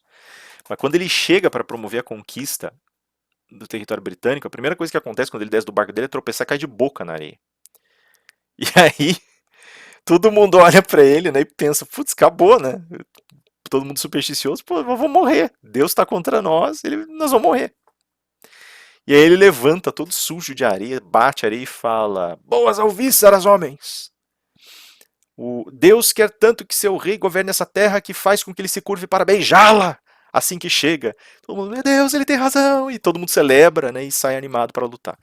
Esse jogo da adivinhação, da profecia, né, aqui no sentido estritamente racional, político e discursivo, que o Foucault levanta, inclusive, é o jogo da verdade, ele é o jogo dessa verdade que você deseja, a verdade sobre o teu futuro que você deseja ardentemente saber. Vocês querem um exemplo muito mais concreto, muito mais próximo de vocês? Eu pergunto para vocês, vocês não estão querendo saber como é que o ano de vocês vai acabar, como é que vai ser a vida de vocês depois da faculdade? Claro, né? Isso é vontade de verdade. É... Não é só isso, porque além dessa vontade de verdade existir dessa forma, ela também existe sobre o passado, ela também existe sobre as relações, né? O que acontece? Ali você tem um processo ativo em que você está buscando ver, você está buscando trabalhar com a vitalidade das coisas. A leitura, ela é um processo morto. Ela é um processo restrito. Você vai saber, você vai estudar e vai ler. E as estruturas estão sempre entre as páginas dos livros a partir de agora. Então não tem mais essa vitalidade. Por que existe esse gargalo, né? Esse gargalo ele se forma na modernidade, no início da modernidade. E ele cria uma restrição. Você já não consegue. Aqui você, quando você cria essa questão da restrição livresca, você criou um gargalo para a produção do discurso. Não é qualquer um que publica. Aí você vai dizer assim, claro que é, Rafael. Cara, você tem que sentar e escrever. Hoje em dia é mais fácil do que era na época que esse livrinho das edições Loyola foi publicado, né? Porque antigamente era. A gente não tinha Vanity Press, né? Que é a imprensa que publica, a editora que publica, o cara que pagar para ela publicar. Hoje em dia tem, porque é um mercado e as editoras aprenderam a sobreviver assim também. Não tinha publicação gratuita pela Amazon, hoje em dia tem. Você não podia publicar, por exemplo, no WordPad, hoje em dia tem. Então isso é interessante porque virou uma contra-estratégia. Você tem uma liberdade muito maior para publicar muito mais linguagem. Né? Foi um filtro que ficou meio penso hoje. Só que o que acontece? Existem novos filtros. Né? Ah, mas quais são esses novos filtros? O gosto do público. Esses são os novos filtros. A editora publica, ela faz publicação de prestígio quando ela vende mais de 1,5 milhão de cópias numa tirada só. Aí ela faz, senão não. Percebem? O que acontece aí? A passagem para a leitura, lá no seu estado original, lá na modernidade, lá na época da criação da imprensa, ela gerava o gargalo de definir, da possibilidade de se definir o que vai ser editado ou não, o que vai ser posto no papel ou não. Né? A visualização não, o ver ele é o mundo que está para você, é a linguagem do mundo que está para você. Né? Ao mesmo tempo, surge uma transição que vai falar sobre a verificação e o comentário. A verificação é justamente isso. Eu ouvi, agora eu quero ir lá e ver se é verdade. Eu quero ver o testemunho, eu quero ir lá procurar, eu quero viver por conta. Pega, por exemplo, o discurso tradicional religioso, não, mais tradicional, não o discurso de hoje, mas que às vezes é repetido hoje, né? E quando o bom discurso religioso é posto, ele é repetido. Então, o proto-cristianismo que dizia assim: não quero ouvir falar de Deus, vá viver a experiência com ele. Vai procurar uma experiência transcendental, levante tuas orações, levante teus clamores, corra os teus riscos e deixa ele te ajudar, deixa ele viver na tua vida. Cara, você estava procurando uma experiência. Né? É, é, é. Ou você pegar, por exemplo, Pico de la Mirandola, né? Pico de la Mirandola, esse nome sempre me arrebenta, né? Que fala da experiência viva do caminhar, da experiência viva do peregrinar. Ele põe isso no papel depois, mas é a experiência viva do peregrinar que importa para ele. Né? E aí a gente substitui essa verificação pelo comentário. Então, assim como eu leio, eu comento o texto que eu li. E o comentário vai dar corpo, vai dar forma para essa verificabilidade. Então, por exemplo, como a gente faz hoje, eu publiquei um artigo, ele vai ter que ser revisado por meus pares, os meus pares vão ter seus comentários, vão tentar abater o que eu escrevi ali para ver se resiste e tal. É um outro jeito, também tem um gargalo aí. Percebem? Então, assim, isso é interessante porque a partir do momento em que você instaura esse regime novo de leitura e comentário, principalmente de comentário, existe uma contraposição entre originalidade e repetição. Então, existe um lugar original do texto. Né? Esse lugar original ele parece acenar para a vontade de verdade ou parece acenar desde a vontade de verdade. Mas o que acontece na realidade é que a originalidade do texto é um lugar a ser repetido nos comentários. nada mais, né? Então eu estou aqui repetindo textos do Foucault, eles são os originais, eu estou comentando, percebem? O comentário ele tem necessariamente que repetir o texto. Se eu começasse a fazer comentários soltos e aleatórios e não repetisse o texto, vocês vão dizer isso não é um comentário. Ia perder o valor como aula, percebem? Mas é o controle. É por isso que essas aulas estão sendo prestadas e apresentadas dentro de uma universidade. Também tem separações. Universidade dentro, né? É o universo dentro de um lugar. Lá fora está o nosso objeto de estudo. Né? Então perceba, não está a vida lá fora, está o objeto de estudo. Aí você se pergunta assim, poxa, por que, né? Por que a universidade pega tão pesado com a gente? Porque o mundo morreu para vocês. Tá brincadeira, tá? O mundo morreu para vocês, o mundo é o laboratório de vocês. É brincadeira, tá? Parece que existe projeto de extensão, inclusive. Parece que a universidade vai se inserir no contexto da sociedade, porque ela tem que servir a um propósito lá, lá, né? Do jeito que eu já falo esse lá, vício de linguagem. É brincadeira, mas ao mesmo tempo esse foi o raciocínio da universidade tradicional. A universidade hoje em dia ela já desfaz esse mito e ela tenta justamente se jogar para a comunidade e ser permeada pela comunidade para evitar esse tipo de restrição que o Foucault denunciou, por exemplo. Tá? Ainda tem alguns ranços, assim, é difícil de lidar, né? Porque a universidade ela ainda cria um espaço preservado de produção do conhecimento. Então, tem coisas que são realmente difíceis e que a gente não consegue desfazer. Ela não pode só abrir, ela tem que abrir para conhecimento válido. E esse é o problema, né? Lá fora tá o válido e o não válido, e ela já tem que colocar instrumentos para triar, e já tem, enfim, né? Aí já começa outra vez, a estratégia muda, mas o filtro e o permear do poder prossegue, né? Veja, assim como o discurso vai olhar para fora e daí ele vai estar gravitando ao redor dessa vontade de verdade, ele também tem alguns procedimentos internos, né? Eles podem ser colocados como classificações, ordenações e distribuições.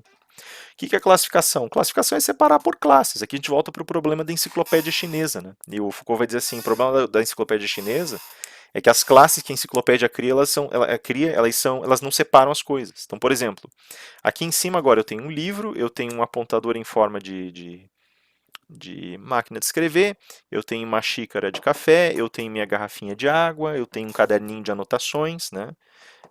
Muita gente fala de caderninho preto, eu tenho, né, do proverbial caderninho preto, eu tenho de fato um caderninho preto, só que é para as minhas responsabilidades, né?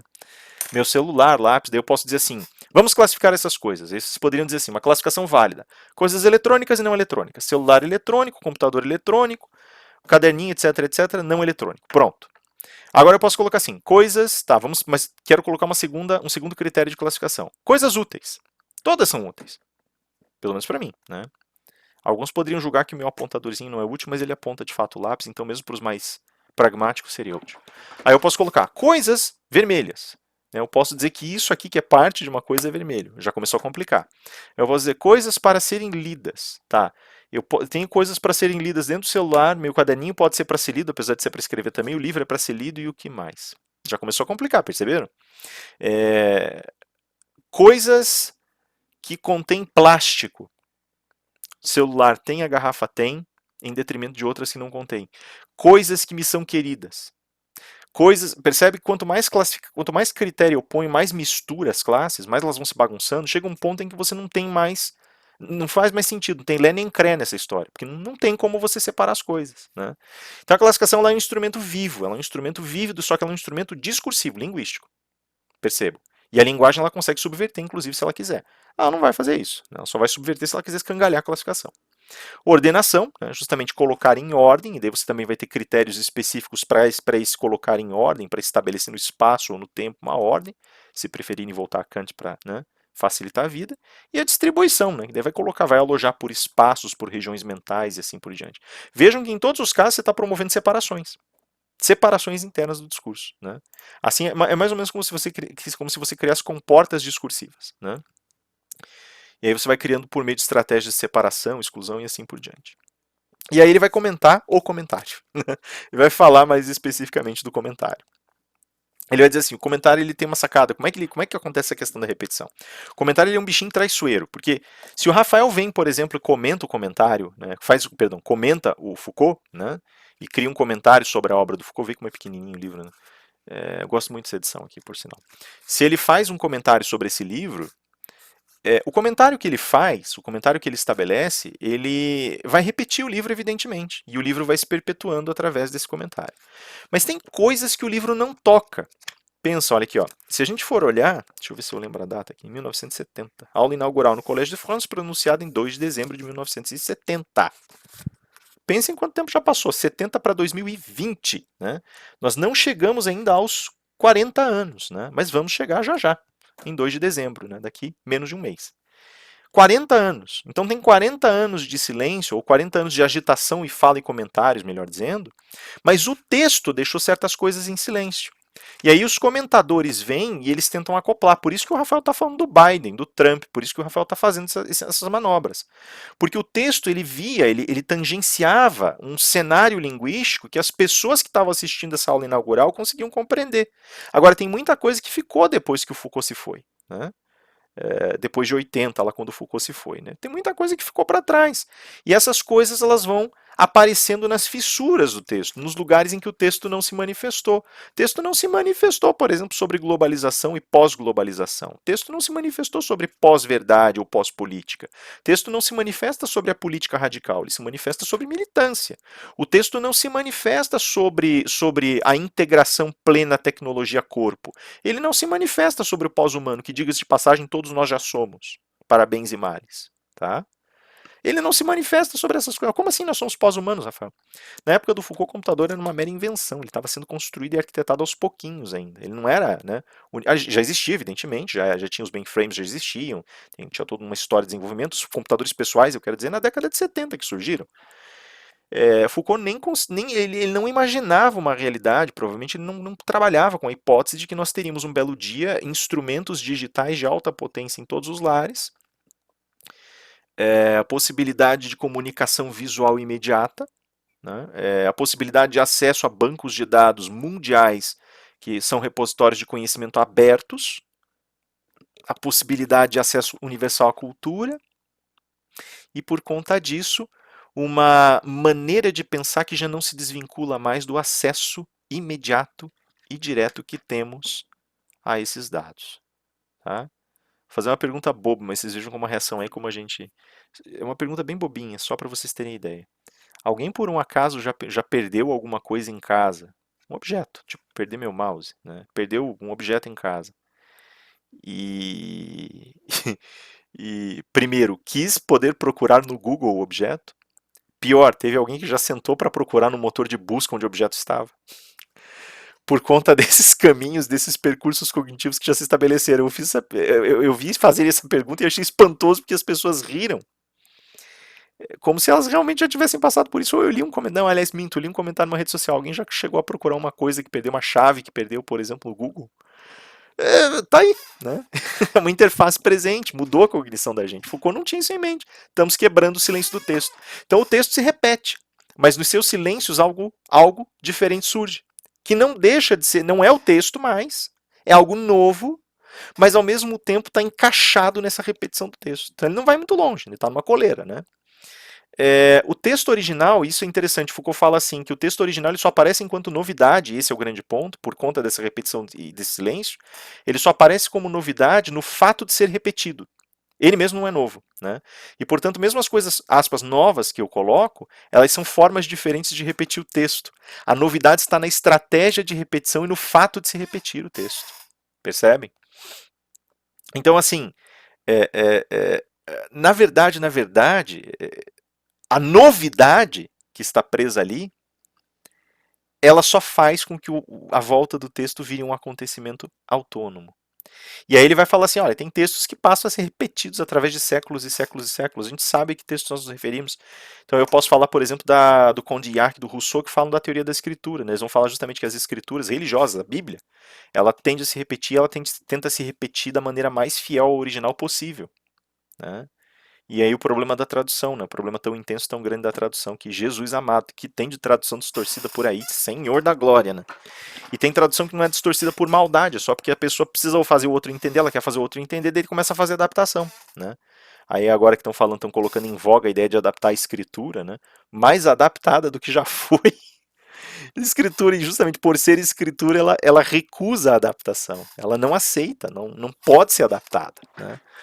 Quem tem que se adaptar à escritura é você, e quem tem que adaptar mundo à escritura, quem tem que encontrar caminhos para viabilizar mundo e escritura juntos, é você. Você ou a gente. Mas o texto não adianta, se quer mudar o texto, mude, ele não vai mudar. Ele já mudou e não vai mudar, isso é o pior. Né? É uma discussão muito sem cabimento, a meu ver, né? Aqui no plano racional falando. No plano espiritual, outra história. O plano espiritual é necessário entrar em uma outra discussão. O texto não é só o texto. O texto não se resume ao texto. E aí o problema começa aí, é preciso olhar por aí. Mas deixa isso quieto. Então, assim, esse novo acontecimento, essa nova estratégia que surge, ela surge para demarcar o texto e para fazer com que o texto reverbere mesmo, né? E na sua reverberação, esse texto ele se reexpõe. Então, quando o Foucault dá esse exemplo, por exemplo, quando ele visita essas escrituras, ele insiste numa questão que é um pouco mais aguda, e eu acho muito interessante isso, né? Porque as escrituras ele passa até que meio chutado, ele não está muito preocupado porque existe, assim, se a gente for pensar o problema no sentido racional mais específico, a escritura se repete, mas não se repete porque ela já foi traduzida, já parou de se repetir, ela já cessou na repetição. Então, algo se repete, mas não é o original, né? Tem repetições ou estratégias de tentativas de repetição, né, na verdade. Repete-se talvez uma intenção, uma ideia do discurso ali, né? Não tanto o discurso, é uma ideia a ideia que se faz do discurso. E aí é mais complicado porque ela é gerada em você, né? E ela é gerada, ela é nutrida por um cenário em que você vive, tá? Então ele se concentra mais em outras questões, ele se concentra na repetição do discurso médico e na repetição do discurso jurídico. Ele fala, esses dois se repetem pra caramba. Né?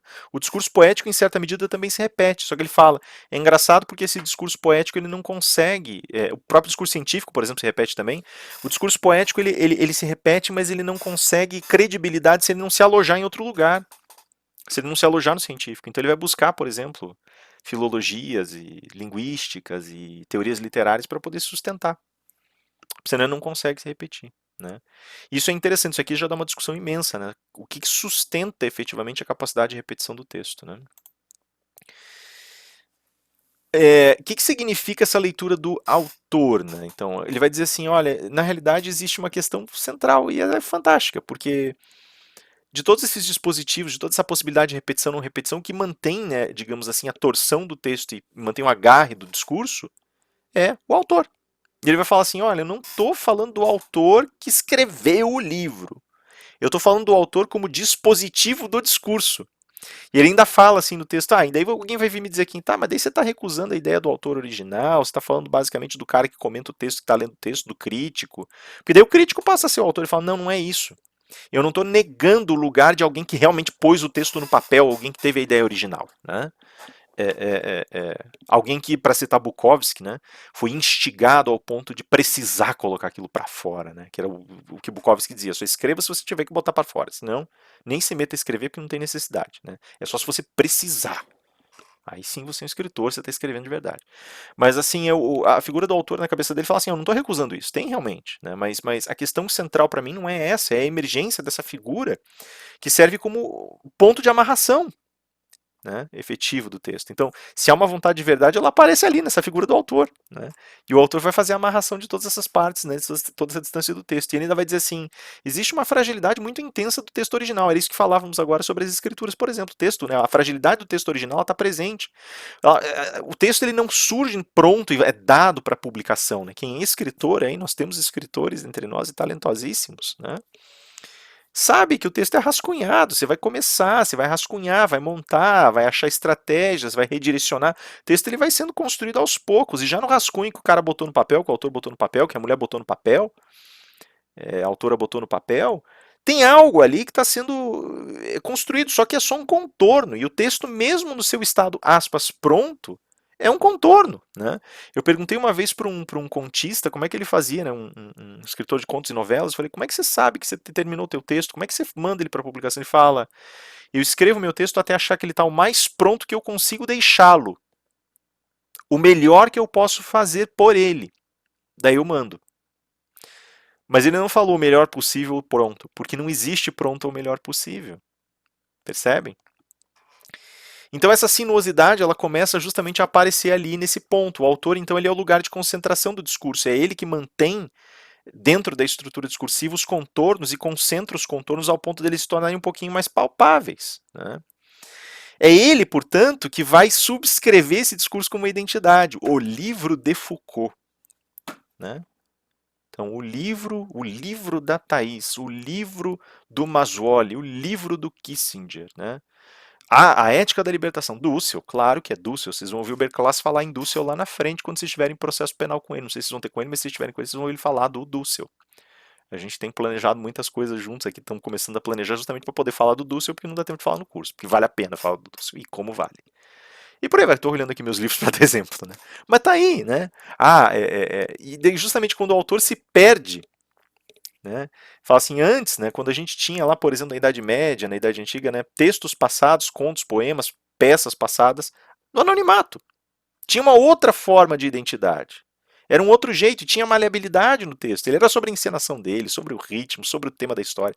Agora não, agora o autor ele concentra tudo, né? E porque ele concentra tudo, essa identidade inscrita começa a estabelecer limitações. Isso é uma das coisas mais difíceis, por exemplo, quando eu vejo os comentadores de Foucault. Eles falam assim, mas isso não é Foucault, Foucault não se lê assim, Foucault não é assim, Foucault não é assim. Não, não, não, não, calma, a gente está restringindo o texto, é justamente nas fissuras do texto que a gente tem que trabalhar. Percebe? Pelo menos, né, seria o que subscreveria esse Foucault. E aí fica esse duelo, né? Porque para eu dizer que não tem que existir subscrição autoral, eu estou usando a subscrição autoral do Foucault. Pô, sacanagem, né? Mas é como o discurso opera. Né? Então, assim, nesse sentido, o autor, então agora falando mais especificamente sobre o papel da verdade, como ela gera ciência e a disciplina dentro da ciência, né? As disciplinas, como, por exemplo, as disciplinas que vocês estudam, né? É, é, o autor ele acaba aparecendo num lugar paralelo, que é o lugar do comentário dentro das disciplinas, né? Dentro de uma disciplina científica. Né? Ali o arranjo verdade e erro ele assume essa posição mais maleável. A disciplina ela vai jogar, ela vai trabalhar, ela vai operar com esses comunicadores e eles vão criando esses desenhos. Né? Só que a gente tem que entender o seguinte, por que, que o comentário ele cria essa identidade, mas por que, que o comentário tem que estar presente, o que, que acontece e o que, que ele faz? O cientista ele não é assim a tese de fulano, ciclano ou beltrano. Né? Ela é uma hipótese levantada autonomamente, a disciplina ela só tem uma identidade porque ela tem um objeto próprio. Então você fala assim, pô, Rafael, essa tua disciplina, sim, a minha disciplina é complicada porque o título dela é Epistemologia, Teoria da Justiça, Filosofia Política e Teorias da Justiça, dá para ela 3 objetos. Eu falei para vocês no começo do ano. 4 se eu levar em consideração que eu estou falando de filosofia do direito e que não apareceu aqui no título. E é um objeto incerto. Então, toda vez que eu vou falar de uma disciplina ou de uma ciência, eu preciso ter objetos claros. E é o objeto que vai dar a autenticidade e identidade dessa disciplina. Né? Ah, mas é o Rafael, a visão do Rafael. Não é a visão do Rafael, é a visão sobre o objeto. Se o Rafael tem uma perspectiva, uma teoria, é num lugar da invenção, vamos colocar dessa forma. Invenção é um termo ruim, não gosto de usar esse termo. Foucault tem uma crítica ao Nietzsche em que ele comenta sobre esse termo invenção. É mais complicado do que parece esse termo, tá? Mas eu vou usar aqui, emprestar, não vou explicar agora. Deixa isso para uma outra oportunidade, isso é uma discussão inteira só dela, né? O que é o lugar da invenção na linguagem. E aí ele nessa maneira dele colocar, ele diz assim, olha, não adianta, você não vai conseguir fazer isso autoral, de maneira autoral, você tem que ter o objeto. É ele que vai dar identidade. Tá? E o que ele faz? E olha que estratégia terrível, maravilhosa e terrível, né? Porque achou-se um objeto, ele isolou todo o resto. E cortou todo o resto. Quer ver uma? Eu estava vendo uma preleção de um pastor esses dias que eu gosto bastante, ele estava falando sobre Leviatã, e ele estava dando as várias explicações da figura de Leviatã no universo simbólico, no universo espiritual, e dele falou assim, olha, pode ser que o Leviatã seja resultado, produto, de uma observação natural, né? A figura do Leviatã, o monstro, serpente gigantesco que vive nos mares. Pode ser que alguém tenha visto um crocodilo e vai dizer, cara, que um crocodilo não é uma figura aterrorizante, um crocodilo daqueles gigantes mesmo, né? E ele fala, pode ser que alguém tenha visto um bicho desses, né? Em uma zona, né? Uma zona aberta, tenha visto vindo das águas, e aquele monstro vem, a pessoa se assusta e descreve aquilo como um Leviatã. Pode ser, né? Mais ou menos com o Behemoth é o hipopótamo, né? É representado pelo hipopótamo, que alguém viu aquele negócio e falou, cara, isso aí é a representação viva do combate, da guerra, pesado, violento, né? Hipopótamos são agressivos, né? Aquilo que a gente já conversou, as pessoas têm a ilusão de que não, mas são. E... Putz, então pensa assim nisso, e pensa na maneira como você vai lá e olha, e agora você isola o objeto de estudo. Então, fala sobre... Não, fala só sobre o estado natural, crocodilo. Pronto, eu vi e isolei. É aquele meu objeto de estudo. Então você circunscreveu. Mas o que acontece? Nisso você matou a criatividade de todo o resto. Você pode visitar, mas veja como você tornou estanque. Né? Então, por isso ele vai falar ali, existe um lugar da verdade nesse espaço selvagem que na modernidade morre. Antes não, por isso eu falei agora há pouco, antes você estava contemplando o mundo. Dali vinha a formação dessa vontade de verdade, dali vinha a costura do discurso. Agora não pode mais porque você isolou o objeto. Então não é o mundo inteiro, é um recortezinho no mundo. Né? Mais ou menos como quando o Kelsen vai lá e fala, direito e moral não se misturam. São ciências diferentes, eles se encontram, mas não são ciências diferentes. Você está fazendo um recorte. Você está limitando o potencial criativo do discurso, de certa maneira, né? E ele vai dizer assim, além disso tudo, né, aí você começa a perceber que tanto a reprodução quanto o alojamento do objeto, tanto a perpetuação do discurso quanto o alojamento da sua identidade, ele aparece naquilo que ele chama de reprodução ritualizada. Então você vai ter procedimentos determinados, caminhos, mecanismos de fala. Você vê assim, olha, eu sou campeão para quebrar protocolos. Isso significa que eu quebro rituais. É grave, mas eu não sei viver de outro jeito. Eu posso, é algo que eu posso aprender, que eu tenho tentado aprender em determinada medida, menos por uma imposição social, mas mais por amor e carinho aos outros. Porque eu sinto que às vezes as pessoas se sentem mal, né, de eu quebrar certos protocolos. Eu não vem ao caso especificamente quais são, mas assim, protocolos de fala, de cumprimento, né, nessa ocupação. Então, às vezes isso faz mal para as pessoas. E eu não quero fazer mal para ninguém. Né? Ao contrário. Né? Então, eu tenho tentado aprender. Mas isso significa um compasso de uma quebra de reprodução ritualizada. Né? No cumprimento, na fala, no diálogo, na produção do discurso. Ó, eu tenho um problema grave, por exemplo, eu gosto de escrever ensaios. Eu não sou fã de escrever artigos científicos. Eu escrevo se eu precisar, eu acho que eu ainda sei, não sei, mas acho que ainda sei. Mas geralmente eu escrevo ensaios. Eu gosto mais. O ensaio é uma quebra da reprodução ritualizada. Ele não comenta, não demonstra acima de toda a prova, não oferece reproduções lógicas, não faz as citações necessárias e não estabelece alinhamentos. Né? A Larissa estava falando esses dias aí que queria escrever sobre isso, está aqui uma boa raiz e um bom lugar de conformação para a escrita a respeito desse tema. Foucault, bem nesse ponto. Então, essa quebra da reprodução ritualizada ela abala algo. Né? E ele vai dizer assim, a reprodução ritualizada ela fecha, ela cria um encerramento. E esse encerramento ele é tão brutal que ele começa a criar aquilo que nós poderíamos chamar, entre aspas, sociedades de discursos. Né?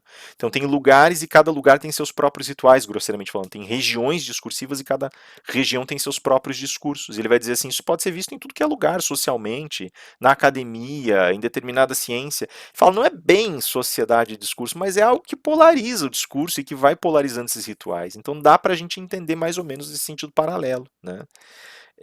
O que significa basicamente que aqui nós criamos gargalos muito eficientes para essa multiplicidade do mundo. Vocês querem ver um baita exemplo de sociedade do discurso? As sociedades antropológicas do século XIX na Europa, que basicamente tinha lá ou sociedades de exploradores, se preferirem, né? Aquele mito, aquela lenda.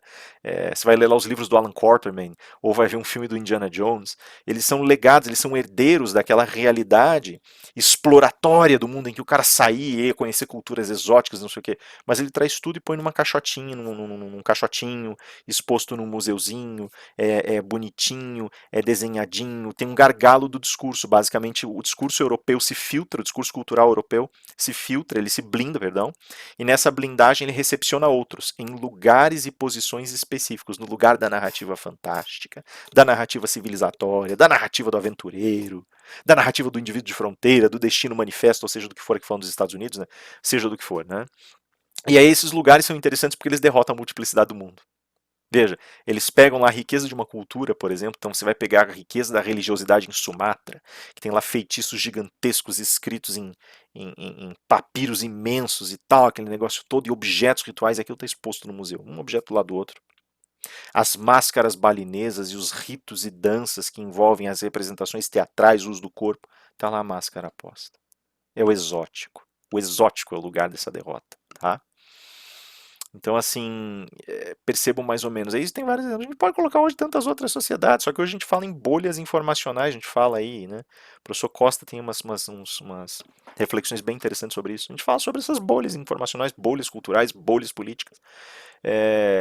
O Rafael, então a gente estava brincando esses dias de falar assim, Rafael é gamer também, né? Eu sou war gamer, eu sou um tipo específico de gamer, né? Eu gosto de jogos de tabuleiro, xadrez, coisas que torturam a sua mente. Isso sim eu gosto. E que geralmente são horríveis aos olhos. Eu sou de um público específico, tá? Aqui eu estou dando um exemplo besta, mas é um discurso específico. Tá? E ele mata a variedade de coisas. Eu poderia ir além, né? Eu poderia falar, por exemplo, sobre outros gargalos discursivos mais relevantes para nós, muito mais relevantes. Curitiba, minha cidade, ela é uma bolha política. Ela é uma bolha de conservadorismo, ela tem um discurso alinhado, cara. Fala alguma coisa, por exemplo, do sentido Foucaultiano aqui para ver o preconceito que você sofre. Você tem que entrar numa bolha ainda menor que a universidade. Daí, percebem? Nesse sentido, a gente fala especificamente sobre aquilo que representa, dentro da formação desse discurso, a possibilidade de diálogo sobre uma figura inaugural, que é o autor, e que está constantemente sendo perseguida. Né? Ele aparece como figura inaugural, mas essa figura inaugural ela passa também pelas dores desse inaugural, porque ela passa por todos esses filtros e apanha de toda a conformação do corpo discursivo, do corpo linguístico. E aí o Foucault abre uma proposta para nós, né, que é basicamente como eu quero fechar esse nosso diálogo por demais longo, já acho que nós já estamos nos aproximando das 2 horas. Eu peço desculpas, mas eu falei que o tema era longo e complicado. E eu precisava dar os exemplos, porque aí ele fica acessível, né? Inclusive para ficar acessível para mim, né? Mas ele vai falar sobre esse lugar de rarefação do discurso. Além de você diluir o autor, de você diluir do autor, aliás, do autor significar como agarre contra essa diluição, essa dispersão do discurso na sua raiz, ele sofre uma rarefação muito intensa. Né? E essa rarefação ela dá uma pista de instrumentos que a gente pode usar para analisar o discurso e para ter uma mentalidade mais clara sobre como buscar o enfrentamento de tudo isso que ele colocou como crítica. E ele coloca 4 grandes princípios, né, que são ferramentas a rigor. Então ele põe o princípio da inversão, da descontinuidade, da especificidade e da exterioridade, que são justamente as posturas opostas àquilo que está sendo feito. Né? Então o que significa o princípio da inversão? A inversão é você basicamente colecionar os elementos do discurso e começar a promover uma postura, uma atitude distinta, uma atitude oposta, uma atitude inversa com relação a eles, permitindo ingresso, permitindo uma permeabilidade do discurso. Né? Então, ao invés de você resistir, traga as coisas para dentro do discurso, deixa elas agitarem o discurso e desorganizarem o discurso como elas queiram. Aí já vem o segundo princípio na esteira, que é o da descontinuidade. O discurso ele sobrevive à base de 2 mitos. Um, ele é contínuo. 2, existe uma continuidade eterna e perene sob ele. Nenhum dos dois é verdade. Acaba com isso.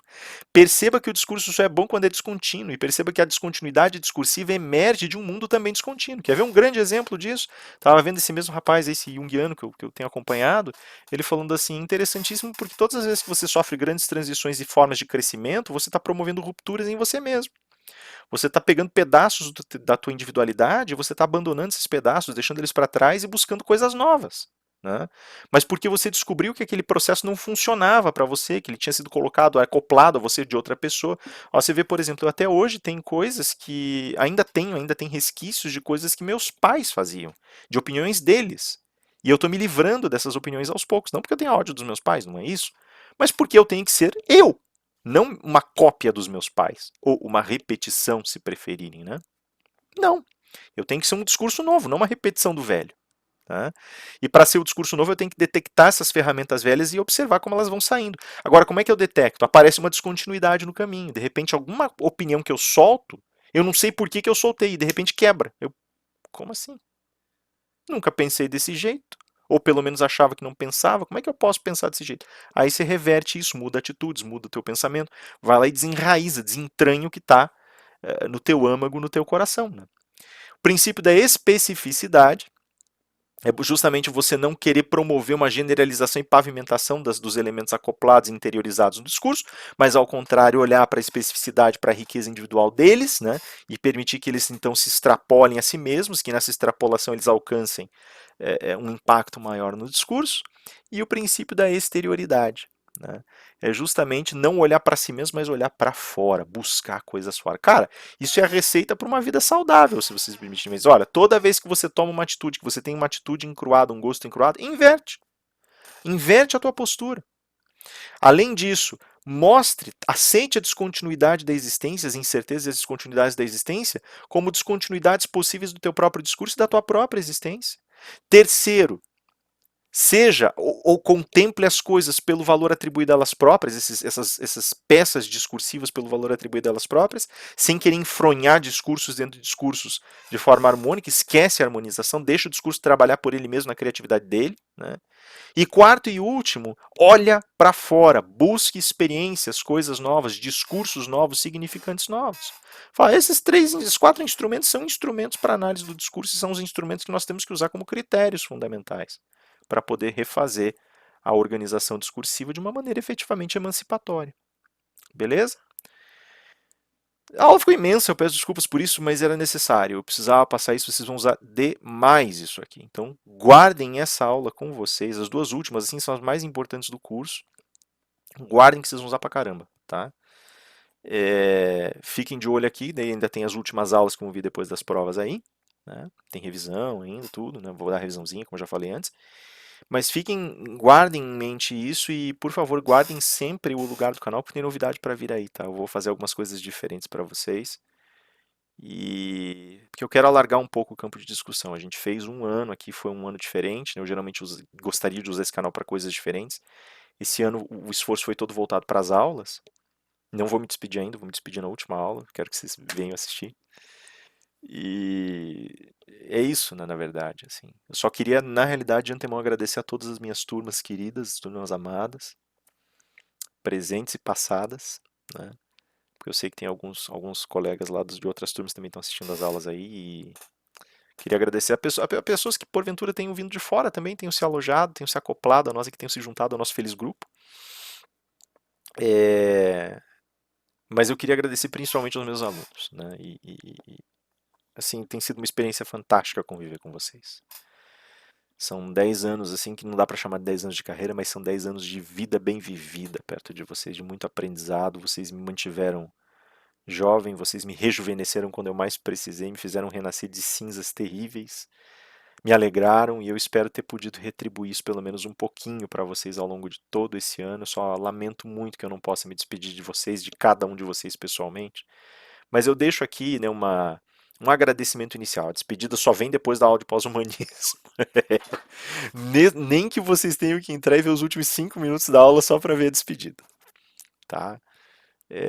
Mas por favor mantenham contato por enquanto e até o fim. E mesmo depois mantenham contato, porque eu quero fazer coisas novas. Eu quero justamente agora desfocar um pouco da aula e falar de temas específicos que são importantes, que eu entendo relevantes e agradáveis. Aí desde a filosofia até a psicanálise, desde, né, o direito até o trabalho da filosofia da cultura, da antropologia, né? Tem áreas aí que, lógico, não são minhas, mas eu vou emprestar coisas sempre por esse enfoque filosófico. Mas fiquem de olho, falar bastante de literatura, que foi uma coisa que eu prometi no começo do ano, não consegui fazer ainda, mas já está sendo bolado, né?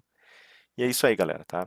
Por favor, cuidem-se, lembrem-se que vocês ainda têm um tempinho até a prova, começa no sábado, e eu tô aqui à disposição para tirar as dúvidas de vocês, e vai ter revisãozinha. E amanhã, na quinta-feira, de manhã e de noite, eu vou fazer permanência para vocês. De tarde eu tenho uma reunião, mas ao longo do dia eu tô em permanência no Discord para tirar as dúvidas de vocês, tá? Eu vou deixar o link depois lá para vocês, como de praxe. Beleza, galera? Cuidem-se, por favor, fiquem em casa, Deus abençoe a todos e até mais.